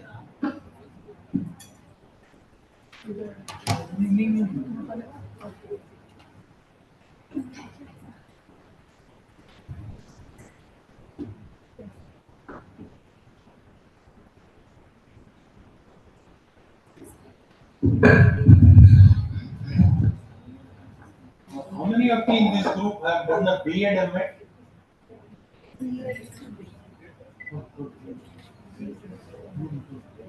After becoming a professor in the university, I did B.Ed. I just want to know what is being taught in education technology. We have a Department of Education Technology also, which is very well known in Bharatwas University. I did B.Ed M.Ed. After PhD and after becoming a professor, I went to school and taught. It is mandatory, to teach in the school for 3 weeks. I did all that. See, in the B.Ed M.Ed course, what they are teaching you is to become an effective school teacher. So that's why we use the word pedagogy. Pedagogy comes from the Greek word pedos, which means a child. As a pediatrician, the doctor who handles children is a pediatrician. Pedagogy is the method of teaching children. You and I don't teach children. We are teaching adults. We are teaching college students. We are teaching university students. The method of teaching adults is known as andragogy. How many of you have heard this term before? Andragogy. Andragogy. Andragogy is the art and science of teaching adults. This was developed by a British educationist, Malcolm Knowles. Malcolm Knowles, Knowles. Britishers used to keep the name Less. In a short form, they say Professor Less. So Malcolm Knowles is the author of this andragogy. He actually developed 5 assumptions based on which you design the andragogy for teaching adults. So I'll focus more on that, not on pedagogy. Pedagogy is the art and science of teaching children. We are not teaching school children, elementary school children, high school children. We are teaching adults. In the colleges and universities, whole approach is different, right? That we must know. Why did I do a BA program, MA program after being a professor in the university? I wanted to know, simply because you are a PhD, simply because you have been a teacher, you don't become a masterful teacher. Teaching, to my mind, is a performing art. You must be like a dancer, you must be like a singer, you must be like an actor in the classroom. It's a performing art. So I used to call it as art of teaching and science of learning. Learning is a science, teaching is an art. It's an art. How do you make the classes interesting? Simply because you are a PhD, you don't understand the psychology of students. You don't understand why the morale of the class goes up and down during the entire semester. You must have observed all this. In the initial stages, morale of the class is very high. For you, morale is high, students also morale is high. I used to call it as the honeymoon period. In the honeymoon first 3 weeks, each spouse is very happy with the spouse. After 3 weeks, when the honeymoon period is over, most of us get depressed because you you are imagining the other person to be in your dream world. After 3 weeks, you come to the reality. Likewise, when you start a class, students' morale will be very high. They are thinking of an ideal teacher who is standing before you as a teacher. That is the way they think.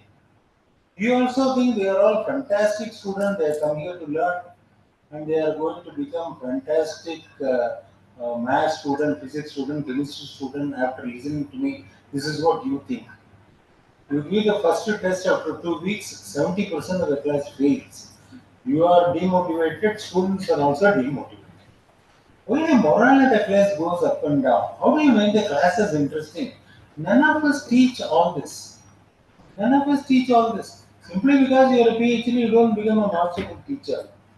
Therefore, I became a masterful teacher after spoiling 2-3 batches of students. ஆயிரம் பேரை பண்ணோம் அரை வைத்தியம்பா. If you kill 1,000 patients, you become 50% of the doctor. 10 batch பலி போட்டா you become a good teacher. But அந்த பலி போடாம how do you become a good teacher? அதுக்கு இந்த மாதிரி லெக்சர்ஸ் கேட்கணும். How to become an effective teacher without ruining batches of students, generations of students. That is one way of becoming a best teacher. You learn by your mistakes. Here we learn through a formal process. Right? So, I will take you through fundamentals of teaching, role responsibility of teachers, what are the 5 components of being a great teacher. Developing content is one part of it. So, I am not restricting myself one part. But even today, I feel most of the teachers are not doing a proper online teaching. They are not doing it. Because you don't know, nobody has taught you. Therefore, I will focus on how to be an effective online teacher first, and then spend some time as I go along on how to develop interesting content. That becomes too technical, right? Now, orientation to online teaching learning, virtual classroom, online school, asynchronous, synchronous, we're all familiar. Factors that influence online teaching, teaching with the digital tools and resources, preparing to teach online, setting the stage for interaction, beginning weeks, middle weeks, ending weeks. This is very, very important. Most of the teachers don't realize. We have been conventional teachers to teach in a semester, you have 15 teaching weeks, right? You have 15 teaching weeks. If it is a 3 credit course, you teach for 45 hours. You must know the reason why 45 hours. So you are supposed to teach 3 hours a day with the students, 3 into 15 teaching weeks, therefore 45 hours. In a semester, you have 18 weeks. 18 into 5 is 90 days. So, but 3 weeks will go for midterm assessment, midterm exam, final exam, then also study holidays. So, teaching weeks will be 15. In IIM, we have trimester. So, 3 credit course in IIM will be 30 hours, not 45 hours. Because in a trimester, we have 12 weeks, 10 teaching weeks, therefore 10 into 3, 30 hours. So, 3 hours in a trimester and 3 hours in a semester, they are not the same. That you must realize. There is also a concept of term, 4 months. Then you will have 12 weeks of teaching weeks, about 12 into 36 hours. So you will know the logic of these 45 hours. Why 3 hours in a semester, not the same as 3 hours in a trimester, not the same as 3 hours in a term, right? Therefore, when you prepare for a course in a semester, we prepare for all the 15 weeks. When you are teaching a course, you are going to teach, say, marketing management, 15 hours, 15 teaching weeks, 45 hours. You prepare for all the 45 hours. I'm talking about good teachers. There are teachers who are 2 pages ahead of the boys. Such teachers also exist in India. But I'm talking about a good teacher who prepares for the entire course. All the 15 weeks, 45 hours, you prepare thoroughly. We even go for a lecture sequence.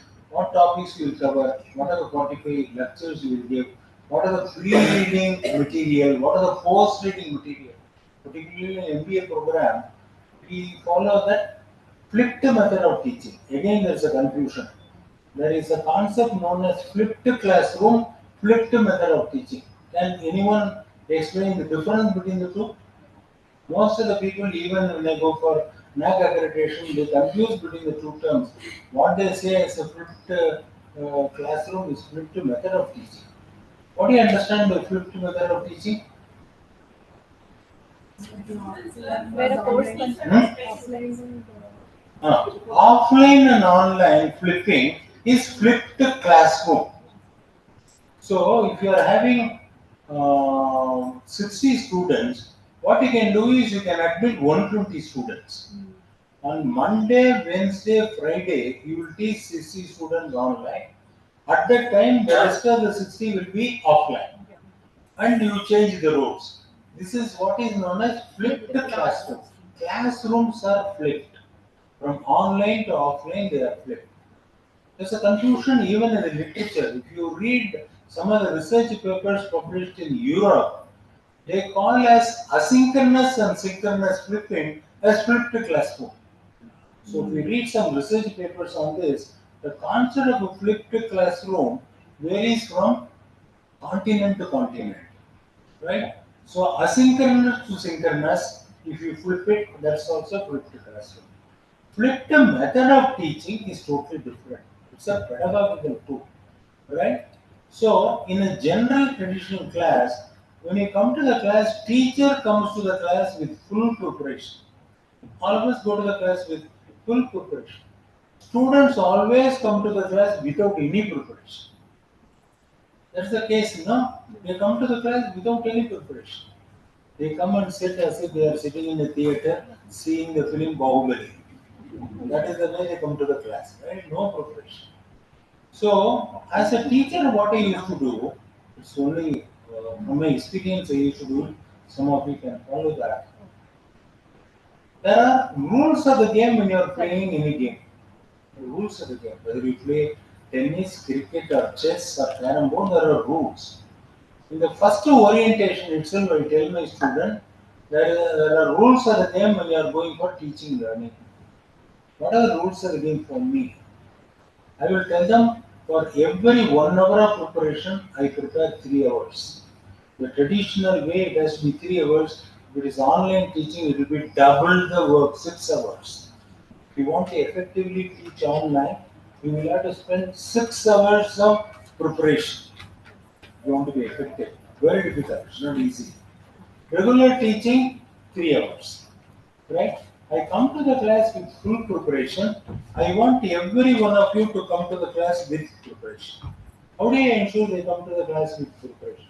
I also tell them you have paid a fee to come here to learn. I have come here, I am paid a salary to teach you.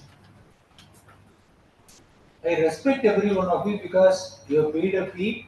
I am supposed to provide the service, I will have to provide quality service. I have to make sure you learn. That is part of my responsibility.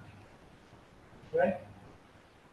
All students may have different capabilities of learning, but making all the students cause to learn is resting with the teacher. I will have to create an interest in the subject in my school. That is my job. You can't say students are not interested. Their span of attention only 2 minutes. All that, that's what we hear from the teachers. We have to make sure the class. So I tell all my students, I respect every one of you. Therefore, I come to the class with full preparation. If I am supposed to teach marketing management, I will teach only marketing management for the entire 70 minutes. In IM, we teach for 70 minutes.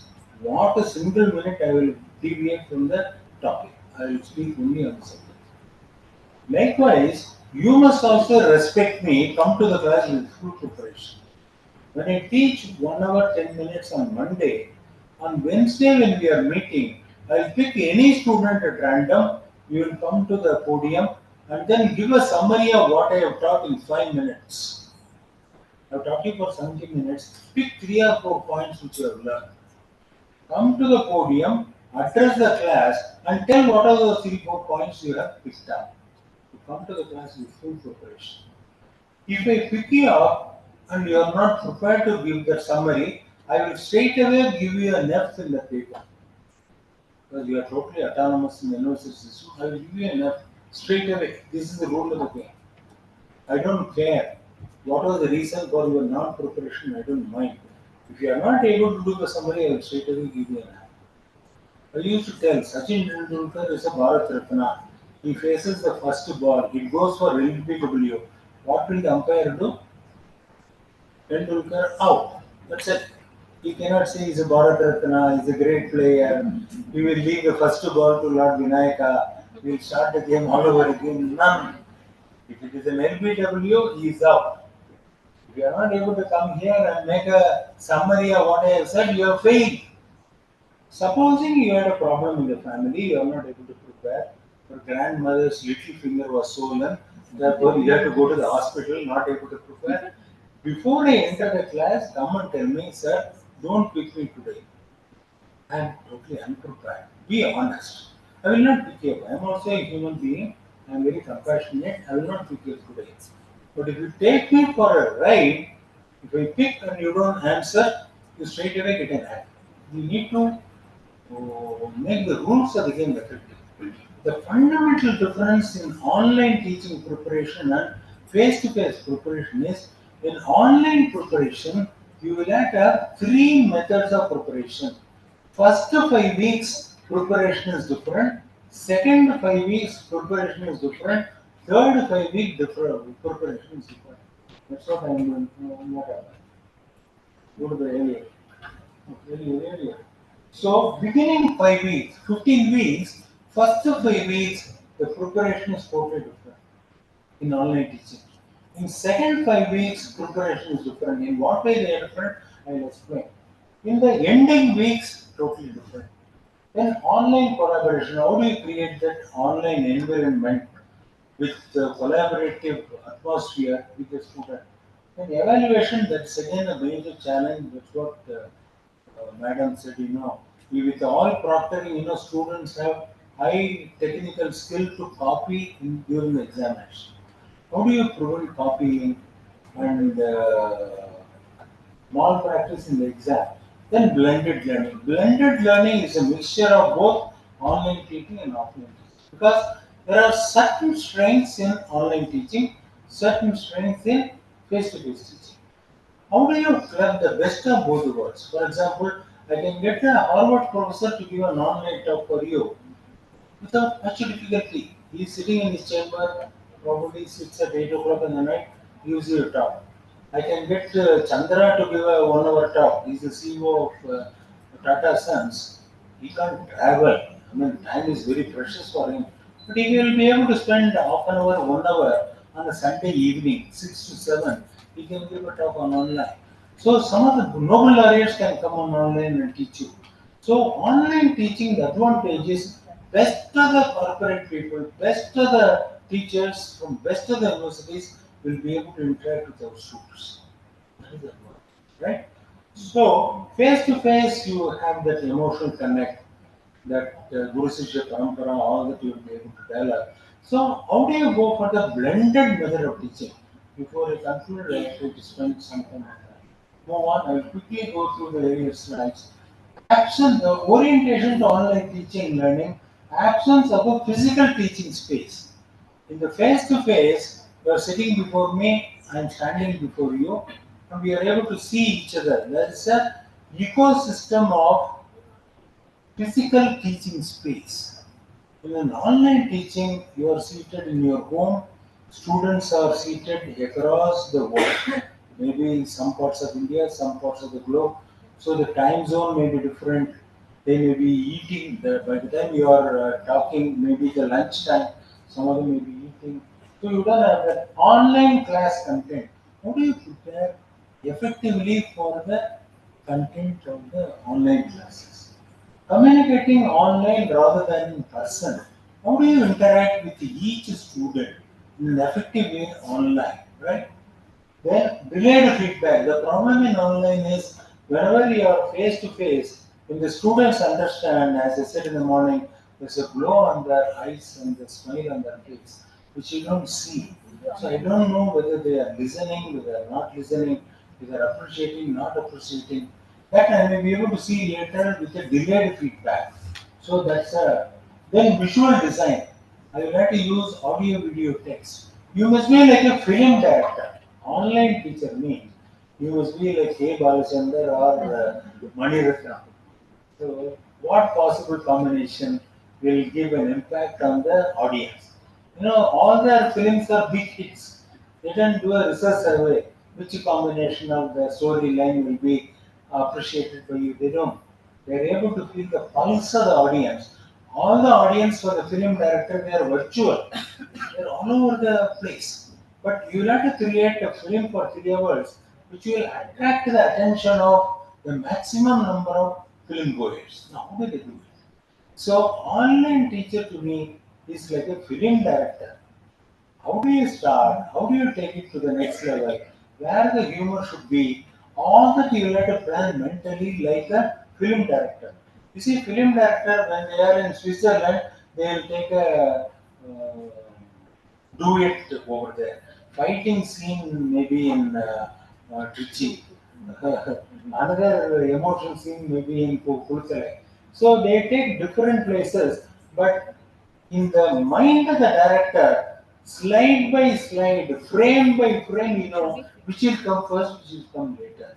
The storyline, where the duet will come, where the fighting scene will come, where the emotional scenes will come. They are captured in different places, but when the picture is made, editing is done, the film director knows frame by frame, this is how it has to be. Likewise, online teacher, whatever subject you are teaching, all those 45 lectures will be in your mind frame by frame. You will have to visualize which portion of this will be through video, which portion will be audio, which will be a text. That you will have to visualize the entire sequence. So, unless you have that visualization capability, you will not be an effective online teacher. That is today missing because In my student days, we used to have subjects like pure geometry and astronomy. These are all the subjects in our mathematics. So pure geometry is the study of triangles, Siva's theorem, Manila's theorem, 9-point circle theorem, Pythagoras theorem. So they will give riders. So that's they are known as problem in pure geometry. They are known as riders. So rider, you will not be able to directly employ the theorem. You will have to put a construction. 2 points you join by a line. Suddenly you will find you will be able to apply the theorem here. So visualization capability increases when you read a subject like pure geometry. Even in my time, there was no TV, only news readers. Melville DeMello used to give that English news 9 to 9:15. Beautiful English. He's a Britisher, Melville DeMello. So he'll be reading the news. He'll be talking about a war zone. He'll be giving a running commentary of a cricket match. We developed the visualizing capability to convert the news into a visual activity. So people of my age will have enormous visualization capability. But that is the way we were trained. There was no TV. When the TV is there before you, you are seeing it actually in action. There is no scope for your developing the visualization capability. So that's why elderly people they were quickly able to get into online teaching because we had that strong visualization capability. Frame by frame, we will be able to see from the first lecture to the last lecture. Then flexibility. So students learn at their own pace. You must be able to change the pace at which you are giving the lecture. Flexibility. Time online, right? Again, the time online cannot be 1 hour. There are basic standards for scheduling online classes. Class participation versus attending classes. In the physical class, you only take attendance. Most of the time, they are physically present, mentally absent. Whereas here online, they are all there, they log in. But how do they participate? Class participation. So suddenly I will go for a quiz. Suddenly I will ask for a question. Suddenly I will create small groups. I will give them 10 minutes. You go to those rooms, discuss, come back and report. So I have to make sure that they continuously learn by class participation. Then office hours, just like you have interaction of the faculty, mentoring. Thursday 3 to 4:30, you are available in your cabin. Here, what we used to do is e-cabins. So you create e-cabins for all groups. Supposing there are 60 students, at least 4 slots you should give. Wednesday evening 8 to 9 I am available. Need not be 10 to 4:30. It can be at your convenience and the student's convenience, right? So that is office hours. Online class discussion and group work. How do you form the group? I'll explain as we go along. This is the orientation to all. Virtual classroom online school. Virtual classroom platform offers a learning environment with synchronous, asynchronous learning tools, learning materials, opportunities for contextual and collaborative discussion, individual or group learning and assessments. Asynchronous learning, every participant in the course participates at times convenient to him or her and may not be online at the same time. Advantages allows for flexibility of time at their own place, at their own pace, they can participate, right? These are the advantages for the student to learn at his own pace, at his will, because you are sending a YouTube. He can see it at 8:30 in the night or see 4:30 in the morning. Whenever he is free, he will be able to read your text. So these are the advantages of asynchronous learning. Move on. Synchronous learning simultaneously or real-time communication with the participant, all happening at the same time. Real-time feedback, student active participation, collaboration, better classroom engagement. If you have an LMS, you will be able to chat and leave classrooms and meetings. Now, these are the factors that influence online teaching. To my mind, a teacher has to look at all these 5 broad areas. Number one, what is your personal philosophy, teaching philosophy? Each teacher must be able to decide because you may be teaching only for the sake of salary. or you may be teaching because you are interested to share your knowledge with the next generation. So each teacher will have their own philosophy of teaching. That you should know. Then you need to understand how the student learn, how do they retain the information. I must have full information about the profile of the student. Then I need to fix the content. What are the essential outcomes are crucial to successful learning? At the end of the day, I want my students to learn. Therefore, I prepare the content. So while preparing the content, that's what I talked in the morning, at the end of the course, how he or she will reply. MBA from St.Ann, how will it be different from MBA from Ahmedabad? Even I am Ahmedabad and I am Bangalore student will not be the same. Courses are different, admission process are different, teachers are different, standards are different. IMA, IMB, IMC, even though they are all premier IM, they will not be the same. IMA as a philosophy, they do more of case studies because they had an interaction with Harvard University in the beginning. Therefore, the culture in Ahmedabad is more of classroom case studies. Whereas in IM Calcutta, you will find a lot of quantitative methods are used. Because they had a tie with MIT. MIT focuses on quantitative, Harvard focuses on qualitative. Therefore, even in admission, if you look at IMA admission, out of 60 students, 30 will be engineers, remaining 30 will be non-engineers. That was decided by the first director Ravi Mehta. He said, I want a clear-cut diversity in the classroom. I don't want all my students to be engineers. No. Whereas in IIM Calcutta, they go for only CAT score and quantitative focus. 98% of students in IIM Calcutta will be engineers. Very few will be non-engineers. Therefore, if you look at the graduate attribute of an IMA, IMB, IMC, all the three will be different. They are not the same, even though you are from IIM. We need to be very careful. Don't borrow the graduate attribute decided by AICTE, decided by NPA. Don't copy them. You cannot have the graduate attributes common to all the institutions across the country. Impossible.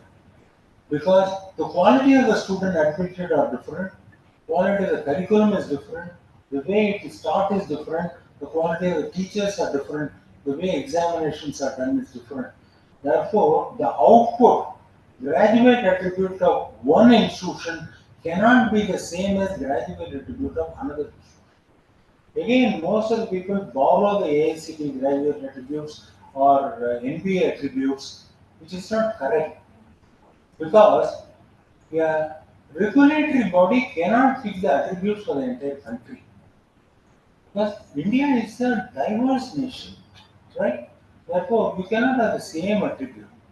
And even when they attempt to do it, there will be minimal standards. I was in UGC trying to fix, I was a curriculum development committee member of UGC for MBA. I was supposed to design the curriculum for all 1,000 universities. I traveled across the country, designed 120 new courses. But when I wanted to design the curriculum, I had a huge difficulty. But there are some universities where they do semester, some universities do trimester, some universities like Calcutta are doing annual examination. How do you find a commonality amongst all these universities? I found it difficult. Therefore, I cannot go for the best standard, I go for minimal standards. Therefore, whenever a regulatory body or an accreditation body, even NAC or NBA, whatever benchmark they have given, they are minimal standard. They are not the best standards. You must always go beyond the NAC, beyond NBA, beyond regulatory bodies' expectation, right? Because you may have specialized faculty in a few disciplines. You can offer the course. You may have big data analytics, AI in HR, that's an upcoming area. You may have a couple of teachers who will be able to teach that. I cannot introduce it in all colleges in Osmania University because I don't have 800 teachers. How will I introduce this course in all the colleges? Impossible, right? Therefore, when you are going for national level standard, they are not the best standard, they are minimal standards. So you must always go beyond the standards prescribed by regulatory bodies or accreditation bodies. So content you have to develop, then process, how do you prepare? That is the process. At the end of the day, you will have to deliver. So sometimes you prepare very well. When you are asked to deliver in the classroom, well, you are not able to do effectively. Even at the end of every class, as a teacher, I have felt all of you must be feeling. Probably students will say the class was good. At the end of the class, sometimes we feel we have not done a good job. I'm not happy with my own performance. Sometimes we are in our elements. We feel we have done a fantastic job. You have that inner feeling. Everybody will say you're doing a good job, but you are not happy, right? Therefore, that is how do you deliver the lecture in the classroom? These are the five major areas. For you to remember all these five easily, I was in Helsinki University of Technology, Finland, one of the top research institutions in Europe. I was a vice chancellor. I was doing a EU project. I was in HUT. On the first day, the Vice Chancellor gave me a book. The title of the book was Chef Book, CHU book. And I found all the Danes wearing that chef dress, the white dress, the white long cap. I thought the Vice Chancellor mistook me to be a Vice Chancellor of a hospitality university. Then he said, no, no, professor, tonight you read this, tomorrow we will discuss. So in the entire book, what they do is, they have developed a nice analogy between a guest coming to your home, how will the householder handle? For example, tomorrow Narendra Modi and Amit Shah is going to visit your home for lunch. They are roaming around in Hyderabad, also for electioneering. Lunch, they want to have a homemade food. They decide to come to your home. And what will you offer to Narendra Modi and Amit Shah? Right? First, the philosophy of the housewife. You may order in Zomato or Swiggy. You order, you create a menu, order it. If you have a VIP just like this, when you order it outside, what will be the philosophy of the tradition again outside? I myself will cook. Long time since I cooked for my husband. Let me cook for the Prime Minister. Let me cook for the Prime Minister. Let me revive all the culinary skills. Let me cook for the Prime Minister and the Home Minister. You will be the cook. That is the teaching philosophy, right? What is the philosophy of the housewife when a VIP guest comes? Then, then the student, who is coming? What is it that they will eat? If you invite me, I don't take onion, garlic, mushroom. With all love and affection, you have made a potato curry with onion. I will not touch it. You have prepared with all affection, but I will not be able to eat. Therefore, as a teacher, you should know to whom you are going to teach. Who is coming to your home? Will he eat veg, non-veg? With vegetarian, will he eat onion, garlic? All that you should know. You will avoid all those items. When Narendra Modi was a guest in White House, it was during Navaratri. So Narendra Modi was fasting. US President has provided 160 course dinner. He didn't touch anyone of that. He didn't know he's fasting. He took a cup of water and then he said that's good enough. Right? Timing was wrongly planned, right? So when you are teaching the student, you must know the students, what they know, what they don't know. How are you going to teach them their abilities to learn? So the initial speaker said, those of you who are sitting in the back benches come to the front bench. None of you moved from your seats. I was watching, yeah, I'm a psychologist also. Why people select the last bench? The way the students sit in the last bench, you must be able to understand that desiring, learning desire. Jityasato, you must be able to judge. Actually, man has done enormous research on the classification of the student in the class by the way they sit. There are 8 types of students. It's not in the thing, it will be useful for you as a teacher. There are 8 types of students. One, obedient students. You want all the students to be obedient, right? All teachers expect all the students to be obedient. Research shows only 10 to 11% of the students will be obedient. Obedient student, where do they sit? They will generally occupy the first two rows. If they are in IQC, they are sitting in the first row. Not because they are obedient to me. When I was in St. Joseph's, I used to teach PUC also. Even though I am a PG professor, I love to teach young children. PUC students just from the school. It's an amphitheater like this, 120 students will be seated. There is a lot of vibration energy with the PU student. They're all 15, 16. You come to the class, say good morning. With full throated voice, they will say good morning, sir. And next day, some student will come with an orange, sir. Yesterday, trigonometry class was fantastic. Take this orange. He's complimenting me, right? They are all young people. I'm talking about 60 years before. Now they will never get any orange. Right? If they don't beat you, you must be happy. They used to give me an orange. I go to the BSc Maths class, say good morning. 2, 3 feeble voices here and there say good morning, sir. I go to the MSc class and then say good morning, they will take down.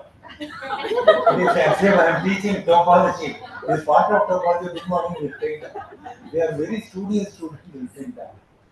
I used to do an MDB program for the general managers of big corporations. They are all general managers. They say good morning. They are all very cynical. What is there good in the morning? Every morning is a bad morning. I used to ask this question to myself. When I address the 15, 16-year-old, the PUC boys in the class, there is so much of exuberance, so much of vibration, so much of energy. Within 20 years, all this energy is sapped. All the optimism becomes high pessimism. Who is responsible? To a large extent, teachers are responsible for sapping the energy of the young students to pessimistic executives in the company. We are responsible, right?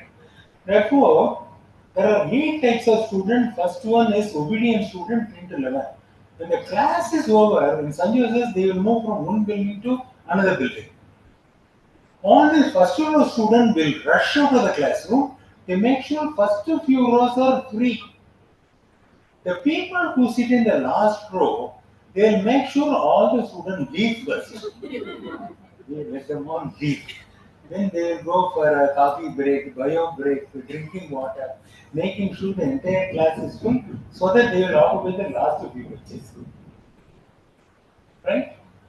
Last few benches are தமிழ்ல வந்து மாப்பிள்ளை பெஞ்சுன்னு சொல்லுவாங்க. Relaxed மாப்பிள்ளை bench. It's not like that. Actually, they are the students who are very intelligent who love independence. They are very intelligent, love independence. They don't want to be dictated by the teacher. You are sitting in the first row, I will give an assignment tomorrow, you do the problem number 3. If you are sitting in the last bench, I don't even see. So I will not pick you up. Safer, you are in the same distance.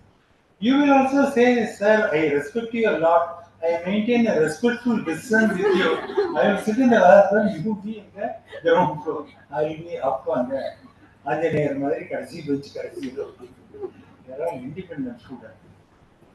இதை எப்படி handle பண்றதுன்னு சொல்றாரு ma'am. First பெஞ்சில் Balakrishnan will be sitting, Bhaskaran will be sitting in the last bench. I used to give problems in mathematics. That's the way we teach. Assignments. Problem number 5 and 7 are the most difficult. So if I tell Balakrishna, you will have to do this assignment in the problem. Tomorrow, he will be very happy. I am picked up by the teacher. Because he is dependent on the teacher. He is an obedient student. Teacher gave this assignment to me, he will work very nicely the whole night. Next day, he will do it. If I ask Bhaskaran, this assignment you have to work in the blackboard tomorrow. I know that night his grandmother will die. He will not come to the class. He will apply 3 days holiday. Some bereavement in the family. Already grandmother would have been done 15 years ago. He will kill her 2-3 times. Apply leave will not come. He doesn't want to be dictated by the teacher. Such people sit in the classroom. How do I handle Bhaskaran? I will tell the class, I have given you 10 problems. Problem number 5 and 7 are the most difficult problems. Challenging. I wonder how many of you will be able to handle that with success. Immediately, Bhaskaran from the last bench will raise his hand. I am throwing a challenge. He loves to accept the challenge. He will say, "Sir, I will do it." He will come to the class, go to the blackboard, do problem number 5 and 7. That is what I wanted. I have made it happen. Right? So I understand தமிழ்ல ஆடுற மாட்டை ஆடி கறக்கணும், பாடுற மாட்டை பாடி கறக்கணும். Different strokes for different folks. The cow will give milk only when you sing, you have to sing to the cow. The cow will give only when you dance to the cow. இது எதுக்கு சொல்றேன்னா உங்க students அந்த அளவுக்கு உங்களுக்கு தெரியணும். Every student of the 8 types, heroes னு ஒரு type இருக்கு. 4% of the students will be heroes. They come to the class not to read, just to discuss with the colleagues how do we spend the weekend. Comes to the class not to listen to your talk. He will act as a hero. Heroines are also there. I should be gender unbiased. So they will discuss how to spend the weekend. 12% will be silent. They will not open their mouth. If that is the class, that is the profile in the class, don't feel bad. That is the normal thing based on our research. I will send the article to you. Very interesting. When I say understand your student, you must know to which category that student belongs. Is he a hero? Is he a snipper? Is he a complaining student? Is he over dependent on the teacher, or is he an obedient student? Every one of those categories you must know. Not only his ability to learn, his behavior dimension. Will you create an incivility in the class? To that depth, you must be able to understand the student. Then you know the requirement. Then content. You decide the menu. So you prepare the raw material, fresh vegetables you buy, fresh rice, basmati rice you buy. Right? You decide the contents, and then you go for cooking. Process is actual cooking. Then content is serving. Serving is an art. In our days, my mother used to serve. She used to serve with affection, right? So in those days, women folk at home will serve with affection. They have prepared the meal with great difficulty, with love and affection. They will serve also with affection. In those days, we sit before a leaf and they serve first, right? The housewife will measure the velocity with which one item is going strong inside the mouth of that man or another guest, right? They will come for the second serving, third serving. That's why in our tradition in South, should be there in Andhra Pradesh also, when we are eating, we are not supposed to speak. Why?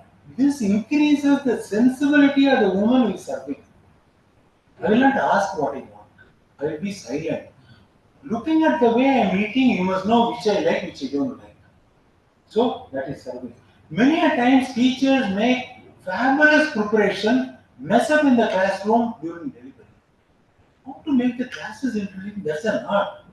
Preparation is an art. After preparing well, how do you make the classes interesting? There should be an element of humor. You make sure that you engage with the audience for 1 full hour. It's an art, it's not easy. Right? That is how the chef books talks about. You want to be a good teacher, you must be like a good housewife. When a VIP guest comes, you must know how to prepare the food on your own. Decide the menu, understand the requirements of the guest. Go for the best vegetables, best raw materials, right? Provisions. Then prepare the food well. Serve it with love and affection. You can remember the housewife thing, chef book, all these 5 factors you will not easily forget, right? Go on. It's easy for you to remember. Now this I did a survey across the country, self-teaching philosophy. One master teacher said, I see myself as a companion and a guide. I see my role as a facilitator or a coach.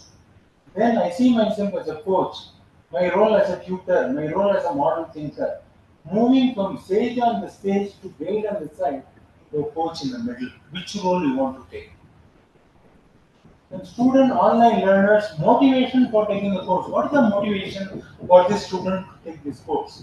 What is the prior experience with the subject matter? I am going to teach algebra for the student. What is the prior experience of the student with the subject algebra? Where they live, where they study, where they work. That means he is at home.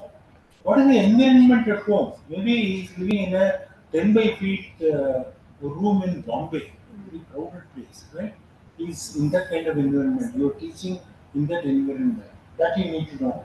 Learning preferences and our challenges. Access to experience with technologies. Use customization to suit the student needs and background. That's what he said.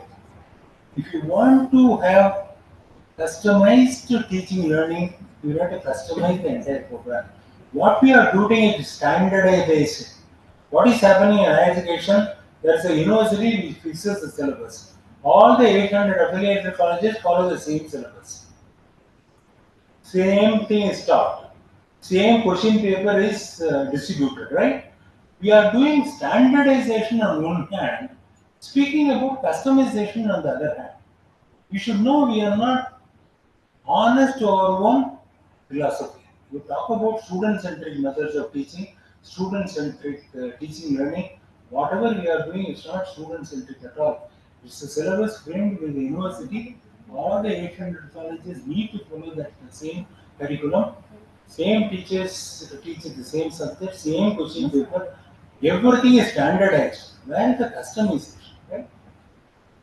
This is Bloom taxonomy. Most of you must be familiar. Knowledge comprehension, application, analysis, synthesis, evaluation. This is 1952. The student Anderson converted it as next slide. Converted as a revised taxonomy done by Anderson. What Anderson did was, he's a student of Bloom. What Anderson said, learning is a dynamic activity. So you need to make sure that the verbs that are used, they are also dynamic. All the words used in the Bloom taxonomy, they are nouns. We converted them as verbs. Remembering, understanding, applying, analyzing, evaluating, creating. There is a digital Bloom taxonomy. I don't know how many of you are aware of it. Next slide. This is Bloom's digital taxonomy, modified taxonomy, digital taxonomy. Here you are talking about doing, connecting, applying, conceptualizing, evaluating, creating, sharing. Functional levels, activities with digital tools. You can go through the lesson. I'm just telling you there is a digital taxonomy of Bloom. You know. Platform online investment tools used. Content preparation, focus on video, audio, text, multimedia. Teacher-student communication, group discussion, collaboration, assignments, peer review, learning assignment, teacher feedback. It is a process for handling virtual class session. Now to this technology, don't worry about mistakes. Initially, lots of teachers are making lots of mistakes. They don't know how to handle the platform. There is lag, pause, patience. Even when you are speaking, I think there is a lag between the audio and video. The lip movements and audio, they were not synchronizing. These are all problems in the initial stages. Plan for asynchronous, synchronous compound, sharing the screen, polls, chat, breakout rooms. These are all tools available in Zoom. Now go. So I compared Zoom, Microsoft Teams, and Google Meet. Now there are three more other platforms. You can just go through. So contact preparing to teach online, setting the stage for interaction, beginning weeks, middle weeks, final weeks. I will not go into the details. First is setting the stage. No, next. Welcome announcement, open discussion, ice-breaking activity, forums to discuss course content and Q&A. These are all the preparatory stage that you need to do online. Even ice-breaking you used to do online. Right? Move on. Personal introduction. You need to introduce yourself. See, when you are in a class, every day you will be talking something about yourself. When you are talking online, sending mails, you talk about personal information. Where did you study? What's your area of interest? What are your hobbies? What's your family? No, how well I am interested to develop you. All that you have to speak. So when you're online, background and the areas of expertise, enthusiasm, personal anecdotes and points of view, teaching style, support you will offer, contact information, your cell number, WhatsApp number, and mail, all that you have to share on first day. You may not do in the regular because you are meeting almost every day. Online, you have to do all this to get introduced to the audience. You know, beginning week, there are four helping students to work in the entertainment, encouraging communication, building self-directed learning skills, reflective teaching, learning institute. I have elaborated all this in my subsequent slides. Pages Familiarize student with the learning environment, revise the course syllabus, establish ways to communicate with student, offer support, track students' participation.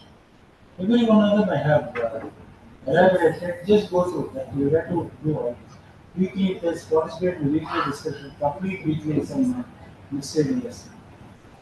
Planning learning routine. You see, we call it as 1:2 rule. I don't know how many of the teachers online have done this. See, 1:2 rule means if you are teaching them for 45 hours, 90 hours the students are supposed to put in extra effort. If you are teaching them for 3 hours in a week, 6 hours students are supposed to put in extra hours. 3 hours in the computer center or in the library, 3 hours in the hostel or in the day scholar. Hostel or in the home. Right? So by saying 1:2 rule, they will not be able to do. If I am doing a 3 credit course, so 3 hours I am going to teach every week. 6 hours they are going to spend the time outside the class hours. I create the sample schedule for the student. Review resources. Monday, Tuesday, Wednesday, Thursday, Friday, Saturday, Sunday. There is no holiday when you are teaching online. I used to conduct classes at 8 o'clock in the night. I don't know how many teachers across the country did that? 10 to 4:30 only, right? Students are ready, I am ready. After dinner, we sit and talk about progress. What is the problem? Right? You get connected through Wi-Fi and you teach. Right? I have given a schedule for the student how they should split their time, how much for discussion, how many for assignment, how many for miscellaneous tasks. 9 hours, I prepare the schedule for the student. How do you spend the remaining 6 hours for the next step? A 3 credit course should have only 2 sessions in a week. Only 3 credit you have 3 hours, but when you are teaching online, it should be only 2 sessions. Suggested break between 2 sessions in a day is 30 minutes. Between one session and another session, you should have 30 minutes break. It cannot be continuous. I'll tell you the reason. See, because listening, learning from an online teacher is more difficult for the students also. They have to come to the class with full preparation. So the hangover of the earlier class will be there for 15 minutes. They have to prepare for the next class. Therefore, 15 minutes time you have to give. Minimum 30 minutes duration must be given. This is the way it is done in Harvard. This is the way it is done in all outstanding universities in US. Online teaching means these are all basic norms. Schedule should not be restricted to 10 to 4:30. 24/7. Even on a Sunday you can have classes. Right? The problem in India, workload for the faculty is difficult to measure. How do you teach whether they are teaching only 12 hours, 14 hours, 16 hours, or you don't teach at all? We don't trust the teacher. About 10 to 4:30 I will monitor. Outside this I cannot monitor, therefore I teach them online also. We gave full freedom in BIT, full freedom for NM. We trusted our teachers. We said this is the way you have to do. They will have a logbook. This is the way they log. This is the way. We have mechanism to monitor. Ideally, it should be spread throughout the day and can span over the weekend. Weekend can have more classes. Mix of synchronous and asynchronous modes. Hence the need for reviewing the workload of faculty students. Reflective teaching learning as you go. Middle week, these are the middle week preparation. You will be able to guide the student, humanizing, gathering, improving. I have explained all these four.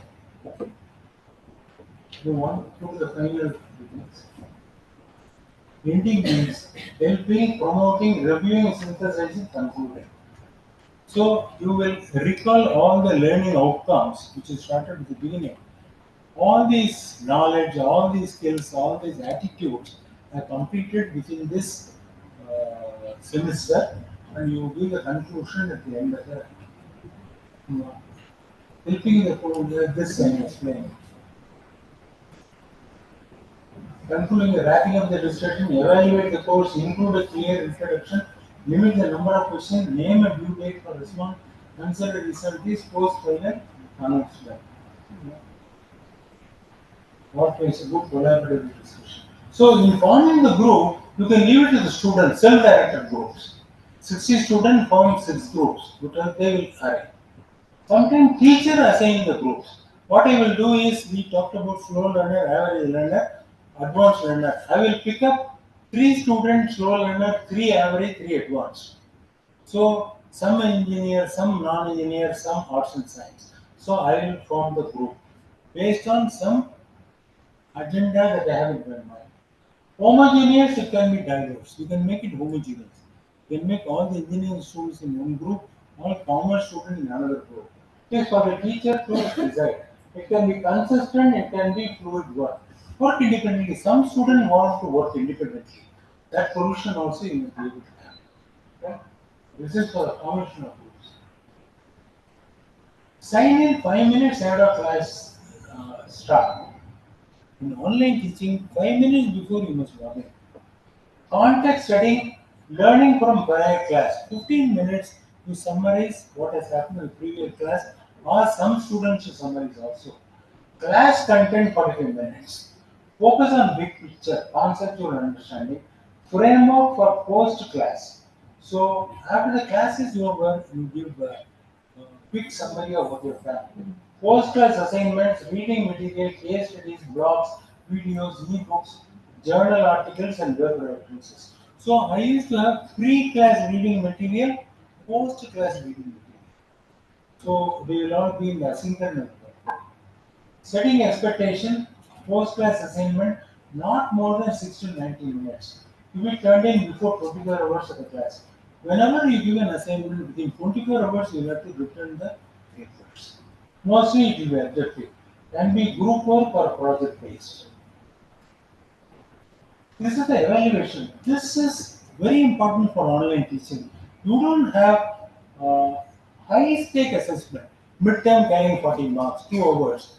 Then the question of malpractice, copying, all that you find difficult to monitor. What we do is we give multiple low stake assessments. At the end of every unit, I will give a questionnaire for 10 minutes. I will give a question paper for 10 minutes. It will be multiple choice, it will be yes or no, and I'll be able to evaluate 10 marks only, right? So 20 marks for class participation, total 220. This is the way we do the evaluation. We don't have a major assignment, project, midterm, we don't do that. Yeah, I'll quickly complete. But this is the definition of blended learning. It's a mixture of both face to face and uh, online, right? So there are so many methods, blended learning, hybrid, brick and mortar to online teaching. This is what I have some more material in the appendix. When you have the time, you go through the teaching, right? So I was trying to give an overview of how a teacher should become effective in online teaching, right? The preparation of the content is one aspect of it. It can be audio, video, text, but how effectively you are going to do that using modern tools. Tools are available. Today, media rooms are available, right? So you must develop the capability of preparing those contents using those technologies available today. That's the more technical thing. We'll try to take it up in another session. Thanks for the opportunity. If you have any question, I have already crossed the limit 12:30. I will have to complete. At least I wanted to give a glimpse of what are all the things available in the online teaching. To become an effective online teacher, what are best practices? At least that part is all. Thank you. Thank you so much.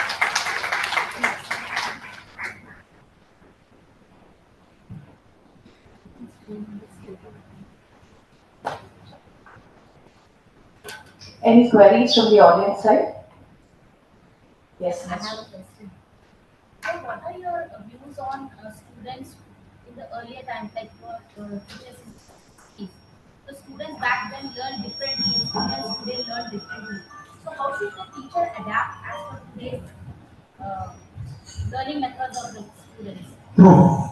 You see, in my times, I have taught Generation X, 60s. People will be glued to their seats, 1.5 hours is the span of attention. No difficulty. Today, the span of attention is 30 seconds. Every student has 2 or 3 mobiles. Have you ever checked why students get 2 or 3 mobiles? I want my student to think I am part of them Therefore, I also carry 2, 3 mobiles. I don't need, but I also carry. Why students carry 2, 3 mobiles? Have you ever checked? Almost on the average, everybody across the country have 2 or 3 mobiles. You know the reason? Out of curiosity, I asked this question to the students. He said, sir, when I don't get a message or mail or WhatsApp in 30 seconds, I get worked up. What I do, I take one phone, hi bro, how are you? I send a message from this phone to the other phone. I'm fine, bro. This one to the other. They are so addicted. If you don't get a message for 30 seconds, they are uncomfortable. This is modern student. You can't blame them. How do you use the technology to make the lectures interesting? I create a WhatsApp group for every course that I teach, whether it is executive program or vice president or first year MBA or senior MBA electives, I create a WhatsApp group. I post lots of WhatsApp material relating to the subject. I post the assignment. They are comfortable in handling a tool, right? So in classes also maximum is 7 minutes. That's why all the short films will be 7 to 8 minutes. Nobody has patience to 3 hour film. 7 to 8 minutes. Today we are going for micro teaching, micro learning. Have you heard of this concept? Micro teaching, micro learning. How in 7 8 minutes you can convey the concepts very clearly, effectively, forcefully. Then you go for elaborating those concepts later. It can be outside the classroom setting. It can be on the veranda. It can be on the library. It can be on the computer center. It can be on the playground. The essence of what you want to convey, you must convey it 7 to 8 minutes. Micro teaching. I am also teaching centennials. I am an expert teacher even in handling them. This is more of generation Y. I followed a methodology. When I teach young children, 7 8 minutes kind of attention, my teaching methodology is good. Because I am trained in all. Generation X I have taught, Y I have taught, Z I have taught, centennials I am teaching, even millennials also I will teach. If I continue to exist as a teacher, you see, as a teacher, you must be able to make sure the students learn. Whatever way they learn, I must be able to adjust myself. Simply because you are good in cooking onion, potato, you cannot serve it to the guest. Whatever the guest wants, I must be able to serve. That means I must be able to develop my capability of cooking to meet everybody's need. That's what a teacher is supposed to do. I must keep on learning new methods of teaching. That's why lifelong learning, lifelong teaching is important. Right? When once we have this bhava, my student learn at this level, I must be able to speak that language at that level. Then you become an. If you say this is the way I taught in 60s, I will continue to teach, you will all walk out of the class.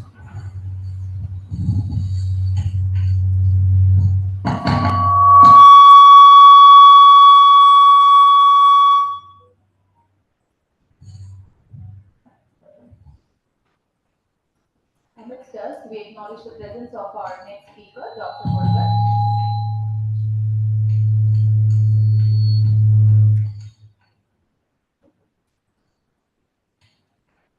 I think after this power-packed session from our eminent speaker, Professor Jai Shankaran, filled with immense information, I find short of words in describing the joy received after your talk, sir. I think all of us who are sitting here do acknowledge the same. First and the foremost thing I would want to say and speak about the immense patience that you have. Because all through the session you were standing, sir, and that is seriously noted by all of us. So hats off to your patience. Because this is the first thing which an eminent teacher requires. And sir, let me tell you something. To be a best teacher, teacher should always be a lifelong learner. And I think with your talk today, as a teacher for the past 20 years, and To be clear afterwards, positions are not important. It is what is important is the impact that you create on each and every student who is sitting in your class. And that is what speaks of a best teacher. The teacher is always a lifelong learner, which I have learned today. I think all of us in the audiences relate to the same thing.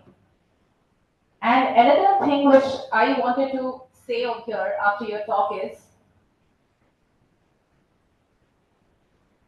for a teacher, it is very, very difficult to keep the students in rapt attention.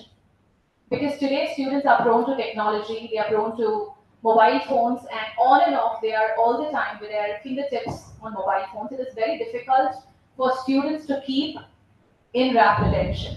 But let me tell you, sir, right from the time you have started your talk till the end, I just couldn't blink my eyes off you.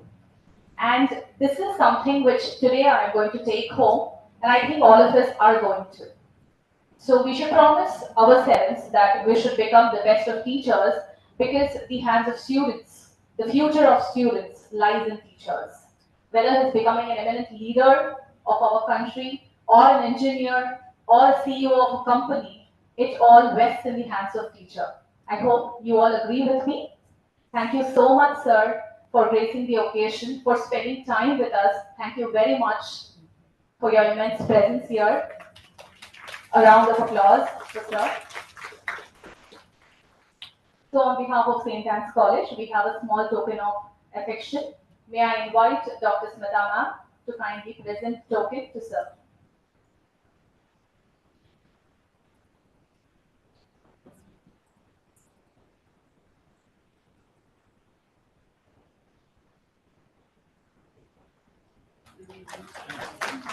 Thank you very much, sir. Your presence means a lot to all of us. We now break for the paper presentations. So 3 presentations, online presentations, are going to be here in the AV room, and 3 more presentations we have in computer science lab. May I request a few faculty members to join us in the computer science lab? The remaining faculty can stay back here.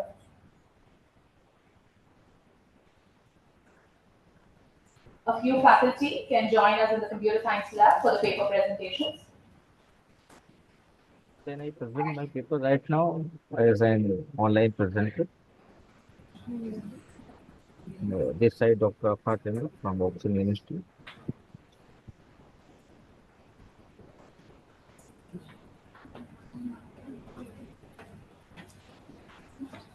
Hello.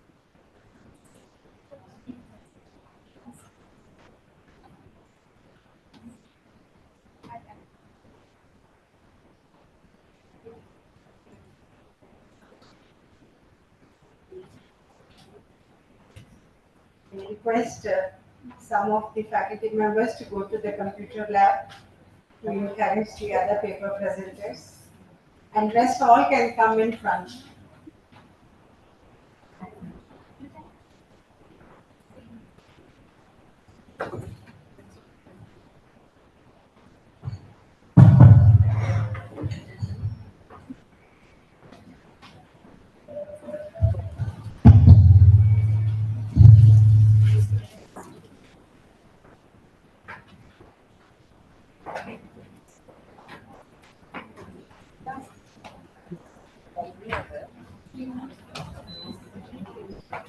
Can I start presenting my paper? Right?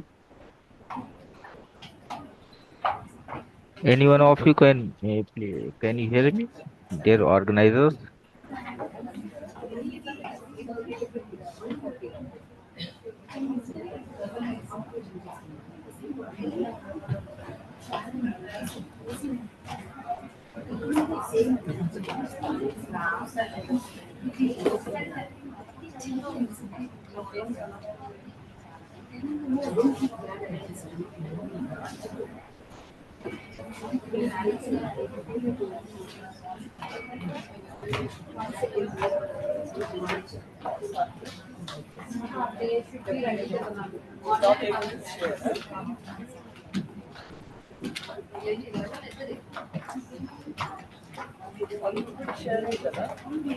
Dear organizers, can I start presenting my paper? Can you hear me properly? It's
okay, ma'am. It's there in the mobile.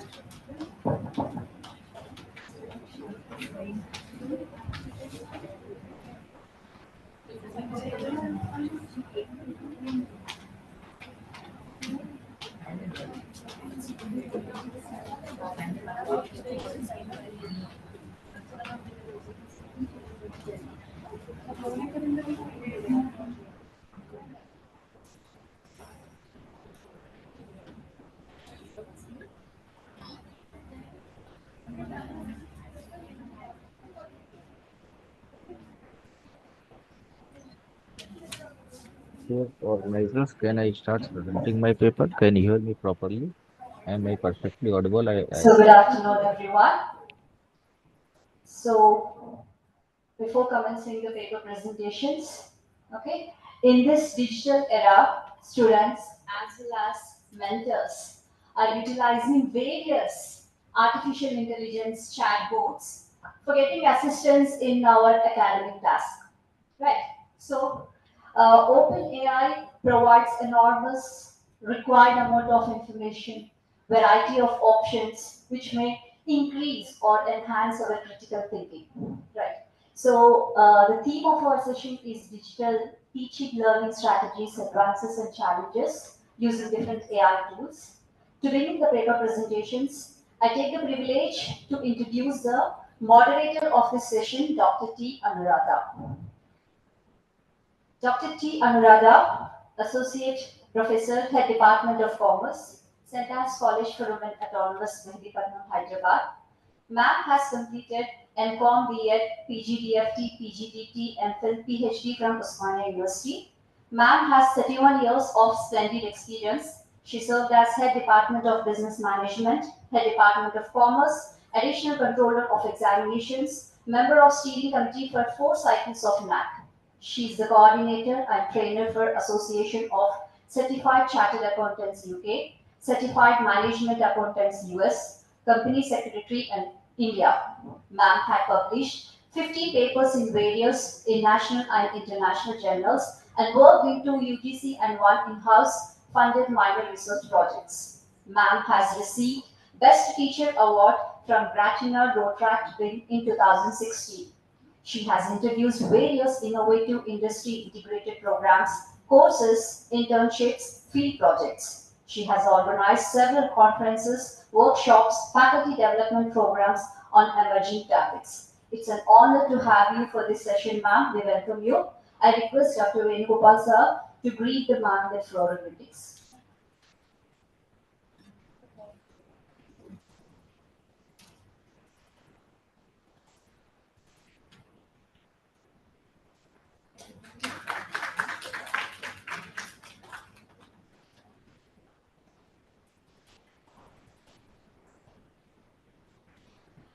Thank you, sir.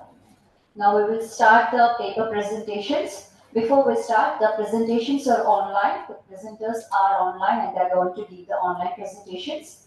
Right, the time limit for the presentation is 8 minutes with 2 minutes of question and answers. Okay, I'll make the presenters as co-hosts. Then let's start. The first presenter is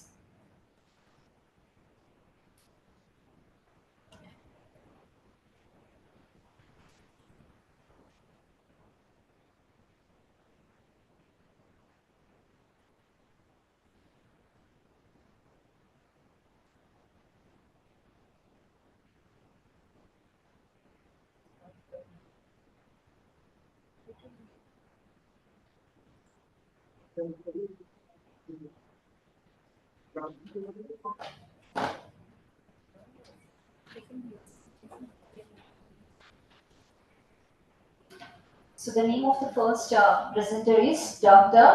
Afaq Ahmad MPhil PhD, Assistant Professor, School of Liberal Arts and Humanities, Watson University, Hyderabad, along with Sir Mr. P.V. Satyaprakash, Associate Professor, School of Liberal Arts and Humanities, Watson University, Hyderabad. They are presenting a paper on analyzing AI's role as a critical lens in decoding consumer behavior amid the post-truth era.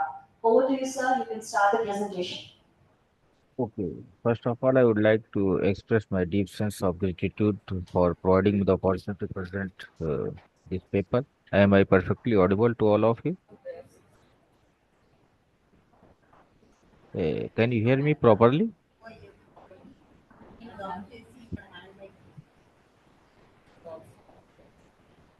Okay, the title of the paper is Analyzing AI's Role as a Critical Lens in Decoding Consumer Behavior Amid the Post-Truth Era. First of all, I would like to introduce the paper. I have tried to bifurcate the introduction in 2 points. First, significance of AI in understanding consumer behavior. In recent years, as we seldom witness, AI has emerged as a pivotal tool in deciphering the intricate patterns of consumer behavior. The traditional methods of market research often fall short in capturing the complexities and nuances of modern consumer dynamics. However, AI algorithms and machine learning techniques have revolutionized this landscape by offering unprecedented capabilities in data analysis and pattern recognition. In essence, in a nutshell, I would like to say that AI serves as a powerful lens through which businesses can gain invaluable insights into the psyche of consumers, ultimately fostering stronger relationships, driving innovation, and enhancing competitiveness in the market. Second subtopic of the introduction is emergence of the post-truth era and its impact on consumer dynamics. As we know that the advent of post-truth era, characterized by the proliferation of misinformation, disinformation, fake news, and subjective narratives, has significantly reshaped the landscape of consumer dynamics. In this post-truth era, facts often take a backseat to emotions, beliefs, and personal biases, leading to a heightened sense of skepticism and uncertainty among consumers. In such a context, traditional methods of understanding consumer behavior may prove insufficient. Consumers are bombarded with a myriad of conflicting information sources, making it increasingly challenging for businesses to discern genuine insights from noise. Moreover, the rise of social media and online platforms has facilitated the rapid spread of misinformation, further complicating the consumer decision-making process. The methodology the researchers adopted mix methods while conducting this research. First research methodology, I would like to shed light on the first methodology, semi-structured interviews with AI, consumer psychology, and marketing experts.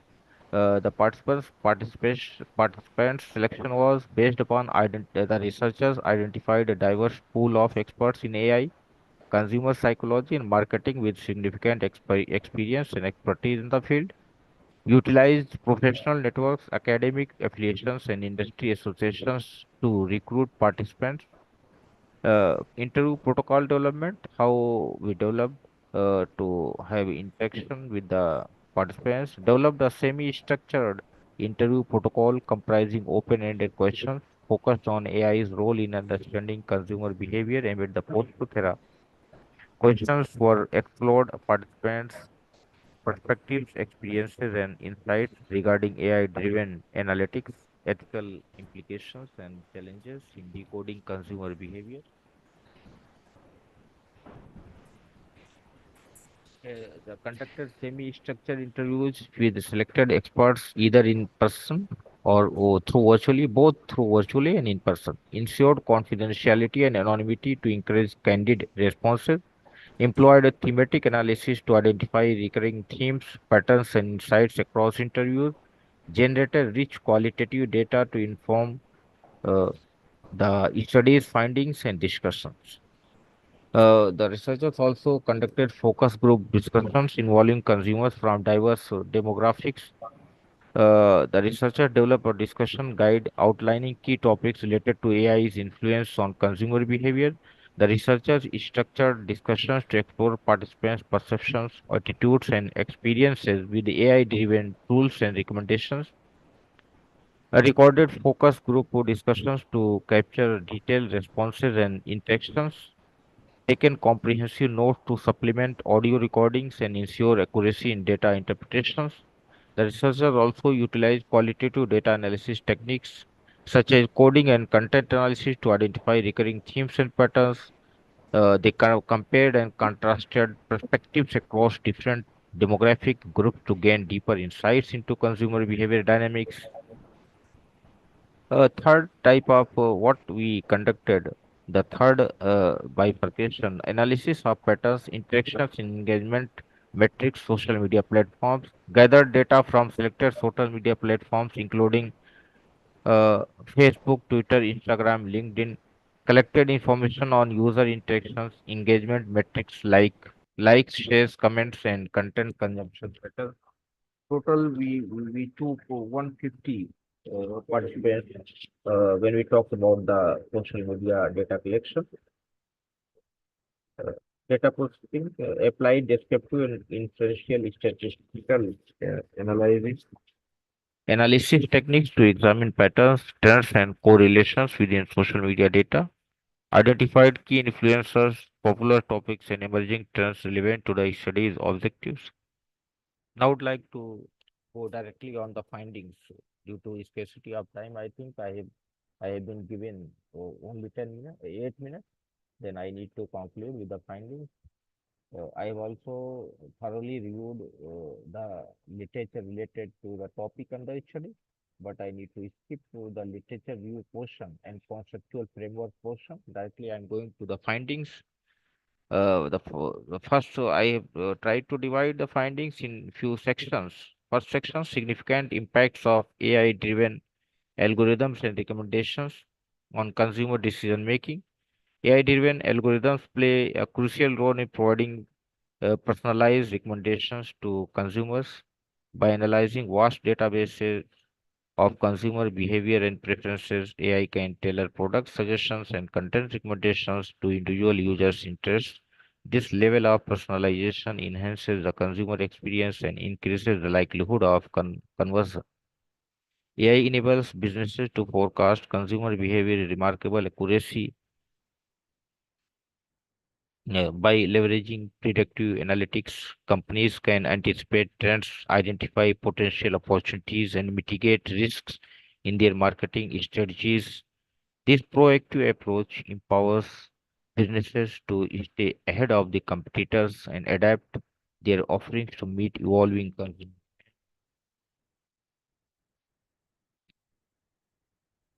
AI-driven recommendation systems facilitate deeper engagement with consumer by presenting relevant content and products at the right time and on the right platform. This increases user satisfaction and increases continued interaction with the brand, leading to higher retention rates and increased customer loyalty. Second, increasing reliance on AI-generated content and personalized recommendations. Consumers increasingly prefer personalized experiences tailored to their specific needs and preferences. AI-generated content and recommendations fulfill this demand by delivering relevant and timely information, products, and services. As a result, Consumers are more likely to engage with AI-driven platforms and trust the recommendations they receive. AI-driven this saves time and effort for users who would otherwise have to sift through vast amounts of information to find relevant products or content. The convergence offered by AI-driven platform enhances user satisfaction and increases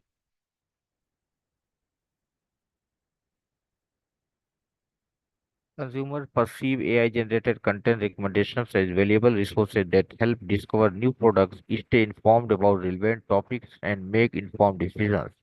The perceived accuracy and relevance of AI-driven recommendations contribute to consumers' trust in these systems and their willingness to rely on them for guidance. The third and last portion, I tried to glean up the information and made it into three different sections. When we talk about the findings, the last section is variability interest level regarding AI generated content.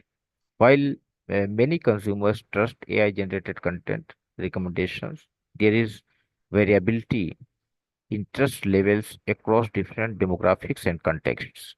Some consumers express concerns about the accuracy, bias, and transparency of AI algorithms, leading to skepticism regarding the reliability of AI driven recommendations. Transparency and accountability are key factors influencing trust in AI generated content. Consumers are more likely to trust recommendations from AI systems that, that are transparent about their data sources, algorithms, and decision making processes.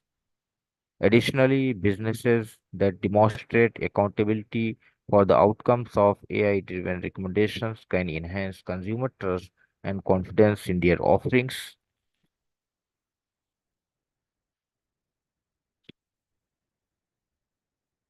Educating consumers about how AI algorithms work, the benefits they offer, and the measures in place to ensure ethical use can help alleviate concerns and build trust over time. Increased awareness about the potential limitations and biases of AI systems can also foster more critical and informed consumption of AI generated content. Uh, Now, I'd like to discuss about the challenges and opportunities. We seldom find difficulties in distinguishing between misinformation, disinformation, fake content in the post-truth era, leading to information overload and confusion among consumers. Potential for AI algorithms to amplify and perpetuate biased or misleading information, exacerbating social polarization and distrust in traditional sources of information. Risk of creating information echo chambers where individuals are only exposed to content that reinforces their existing beliefs and biases. We need to develop AI driven tools and technologies to detect the misinformation, disinformation in real time, promoting more accurate and reliable information dissemination, collaborating with fact checking organizations like alt news and media outlets to enhance the accuracy and reliability of AI generated content and recommendations. That's all for today's presentation. Thanks a lot for giving me the opportunity for the paper.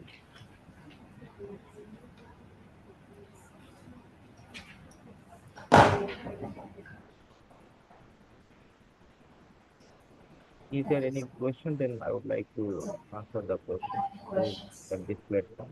Well, it was not related to digital learning, teaching and learning.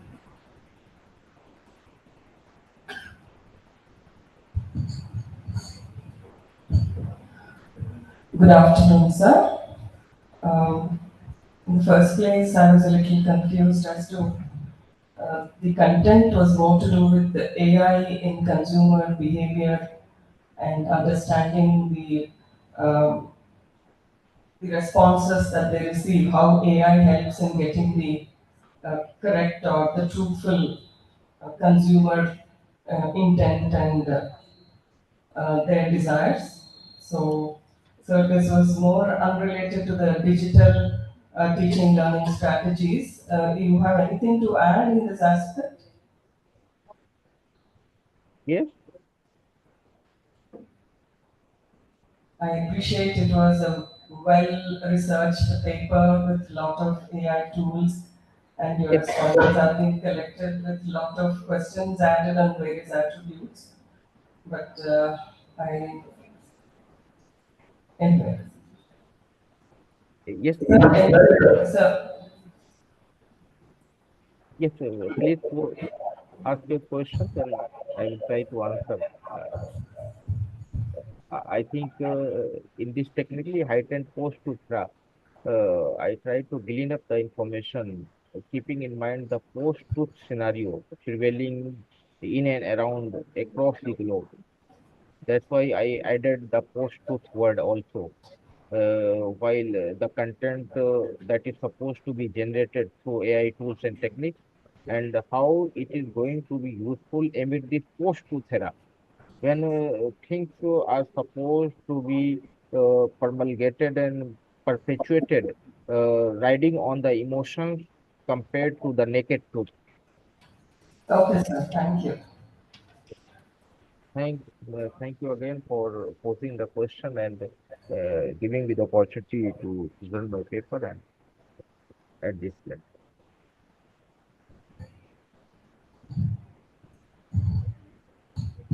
The next participant is D. Lakshmi Ashwini, Lecturer, Department of Computer Science, Telangana Social Welfare Residential Degree College from Women, Karimnagar. She is presenting a paper on exploring the influence of ChatGPT on teaching, a review and prospects. Over to you, ma'am.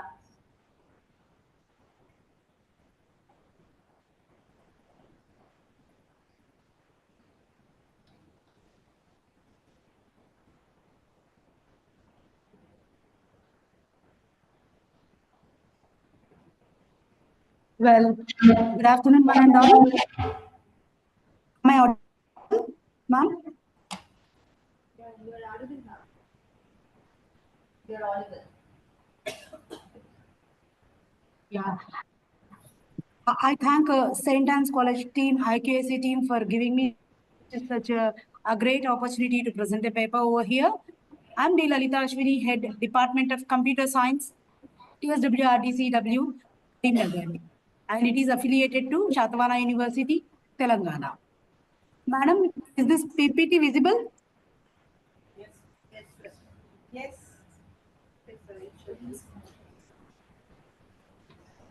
Yes, Madam, ma'am. is it visible? Yes, Yeah. ma'am. Okay.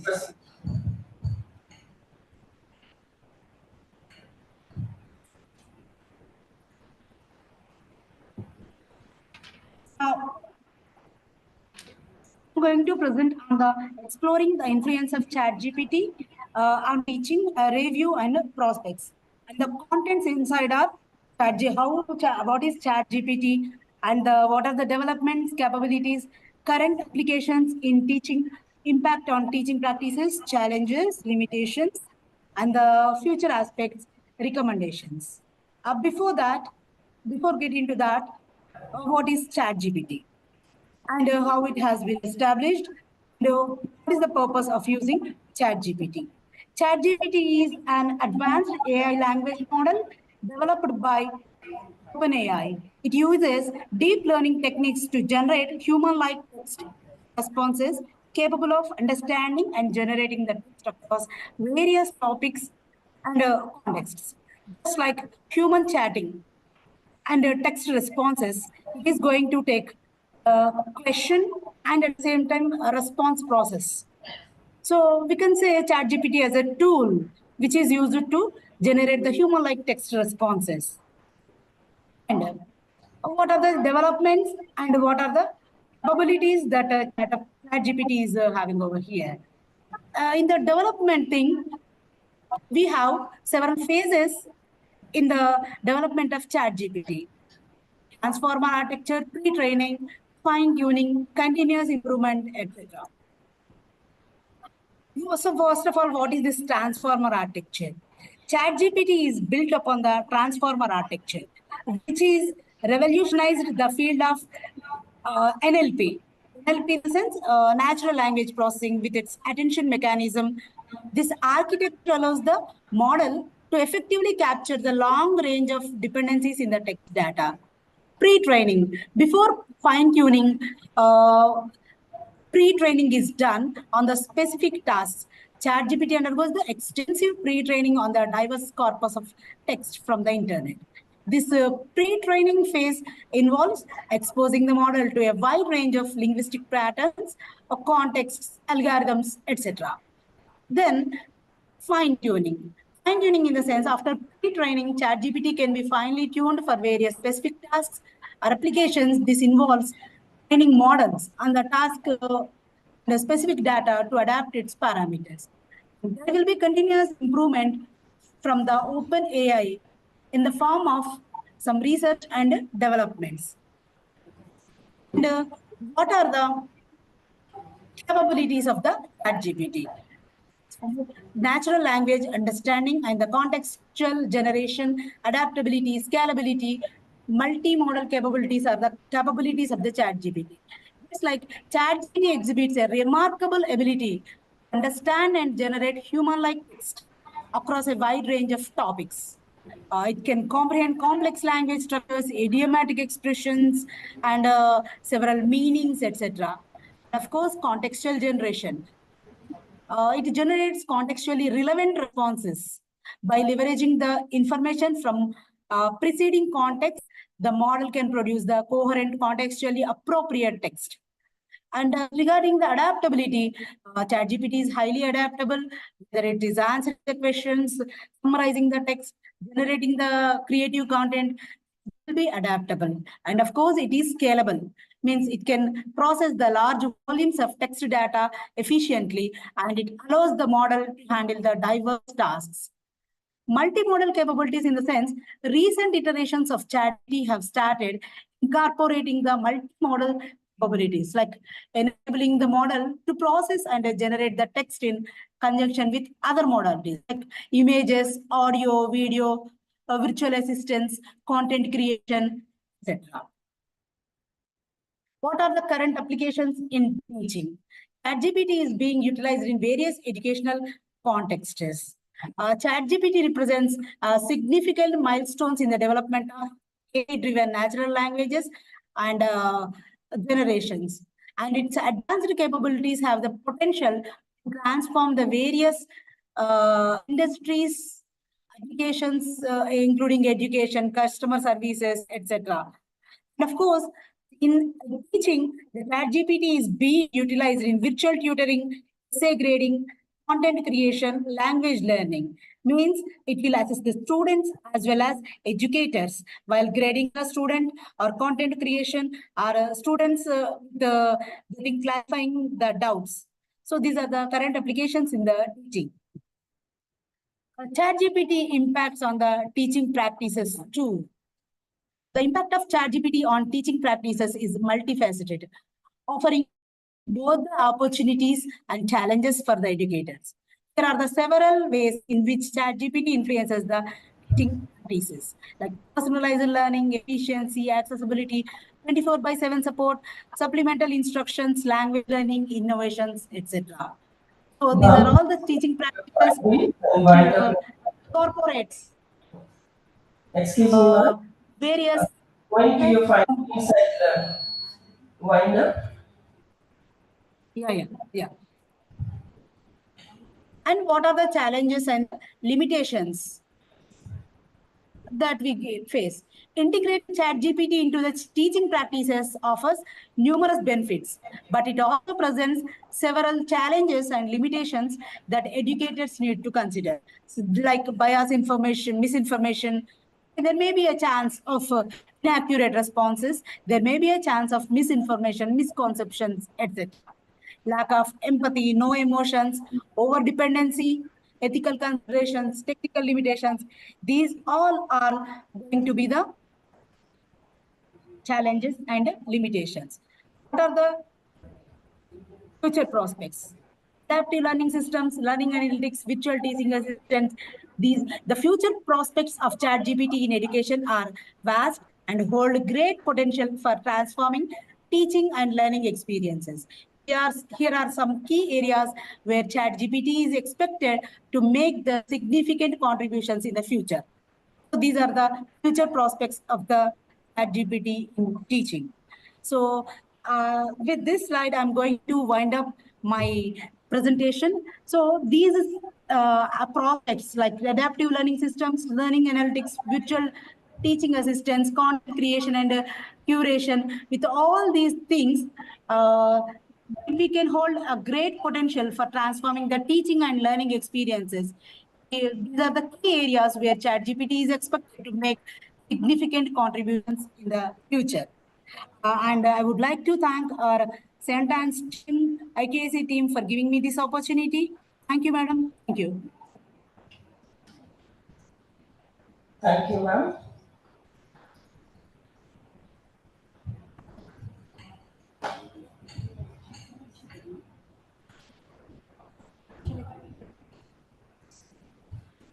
Ma'am, there was no specific research methodology and any findings or conclusions that you have arrived?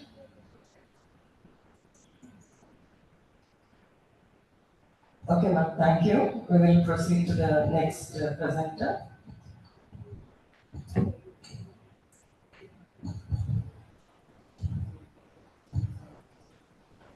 Thank you, ma'am. The next presenter is K. Sunita, Associate Professor, Avinash College of Commerce, Secunderabad. She is presenting a paper on green accounting, a tech-driven curriculum. Over to you, ma'am.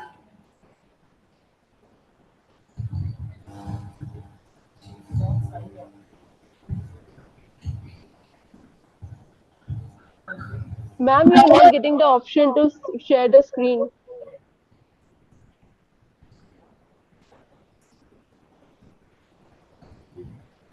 Yes, ma'am.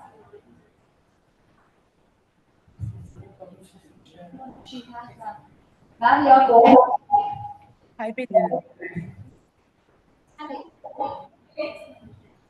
Yes, ma'am.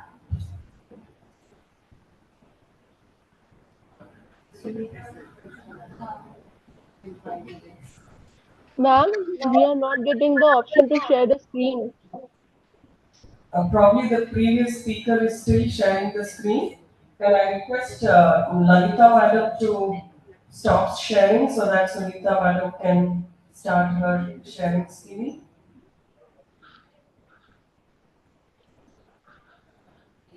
You have made the co-host. Please share the screen.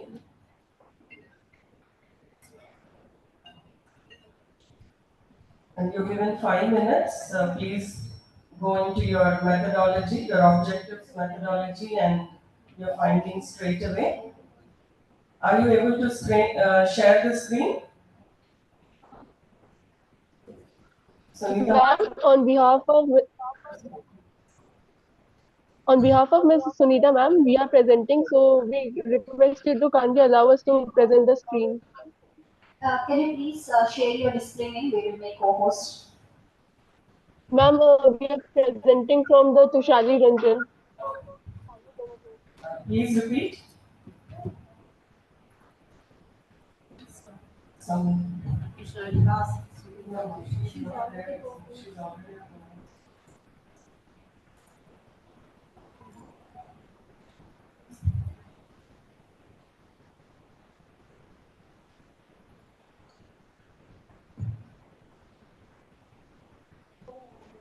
Start sharing your screen.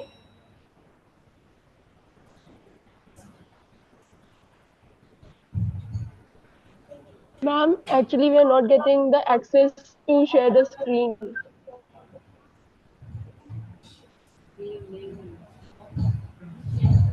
Ma'am, could you please share the mail then? You are already co-host, ma'am. You can share.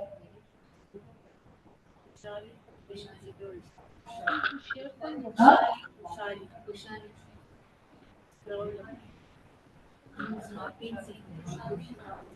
Ma'am, can you please wait a moment? We are in the PPT. There it is. See you. Seeing there. All caps, all caps.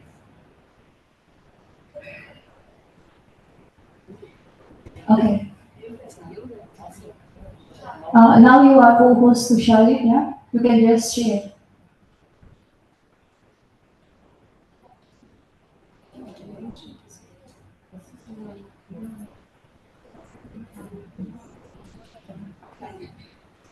Ma'am, it is only 5 minutes. Good. Ma'am, can you see your screen? Yeah. Yeah. So good afternoon to everyone. Today, on behalf of our faculty chair, K. Sunita, me and my friend are here to present our PPT. So our topic is Green Accounting, a tech-driven curriculum.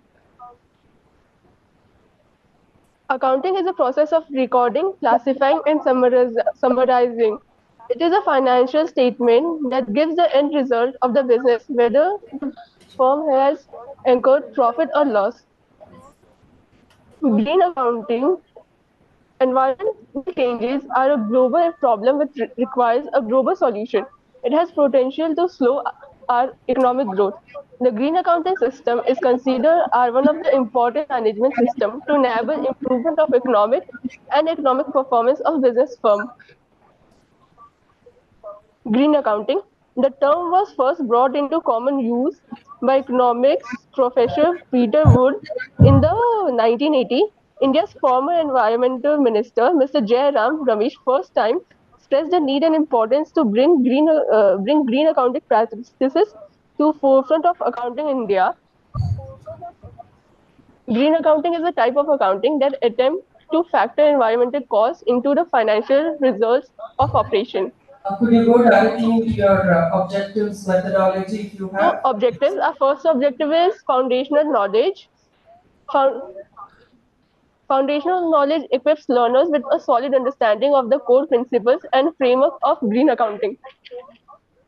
Practical application. Practical application enables learners to conflict apply green accounting to solve the real world business problem related to sustainability. Technological proficiency develops student skills in utilizing technology for data collection, analysis, and reporting the environmental impact within a business context.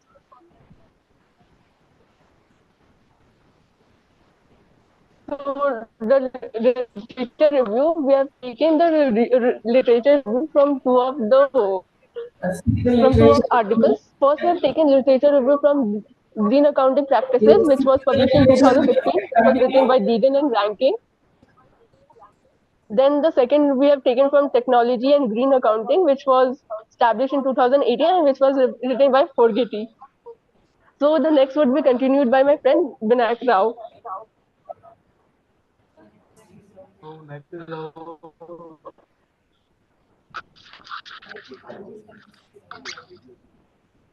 So next is our methods, research methodology, which utilizing the academic database, peer-reviewed journals, and relevant industries publication for research. And the second was expert consultation, consult with subject matters experts in green accounting, education, technology, and industrial professions, conduct interviews with these experts to gather valuable insight or Can you get into your design findings and conclusion? You're running out of time. uh, tech-driven green accounting practices, and last about the industrial needs. Curriculum develop Next is the curriculum development. It based on the assets from the literature reviewed and design a detailed curriculum framework and outline the learning objectives, courses, models, and specific green accounting concepts that will be the covered in learning activities. And the second one is the uh, technology tools, and the last one is the assessment strategies.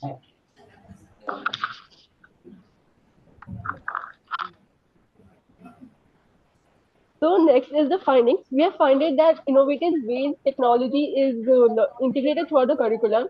Like students and the faculty and the businesses also learn that activities, the technology tools, and it also helps in assessment strategy. So we would like to suggest like the expansion of discussion and discuss strategies to address the challenges such as ensuring access to technology for all students or overcoming resistance to challenge within educational institutions, enhancing research methodology, consider providing a thorough description of the program design, including the target student group and program duration of particular technology tools used it to run the pilot program. The next suggestion we would like to give is explore the role of regulatory bodies and sustainability reporting standards in driving the adoption of green accounting practices. As we got to know that now, as, as we have found that today, most of the organizations are not following the green accounting, which is very beneficial. It, it cut the overhead expenses of the business, which like increase the profits. Now we would like to come to the conclusion. Our research paper underscores the importance of tech-driven green accounting curriculum in fostering a generation of sustainability leaders. By embracing this approach, we can empower business to make informed decisions that prioritize both financial success and empowerment responsibility.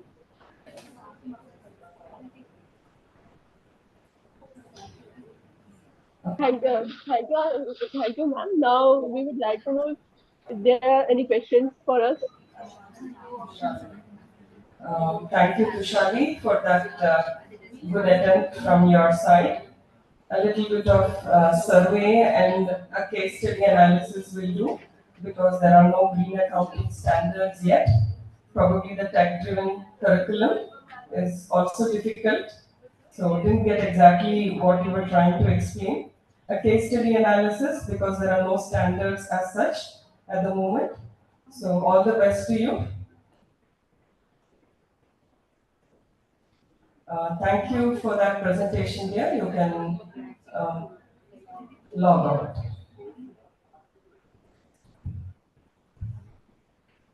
Thank you, ma'am, for giving us this opportunity to present this paper. We would like to thank you and our faculty in charge for for this opportunity.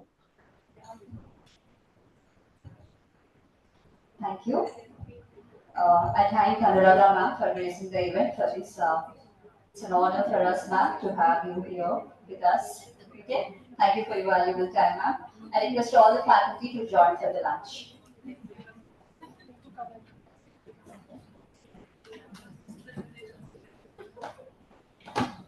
Please join for lunch in the quadrangle. And it goes without saying, please come back in half an hour. The speaker is already waiting for a long time. So it is 1:45. I think by 2:15 we should be there. For a change, lunch is waiting. People are not there. Generally, we'll be waiting for lunch. So please quickly.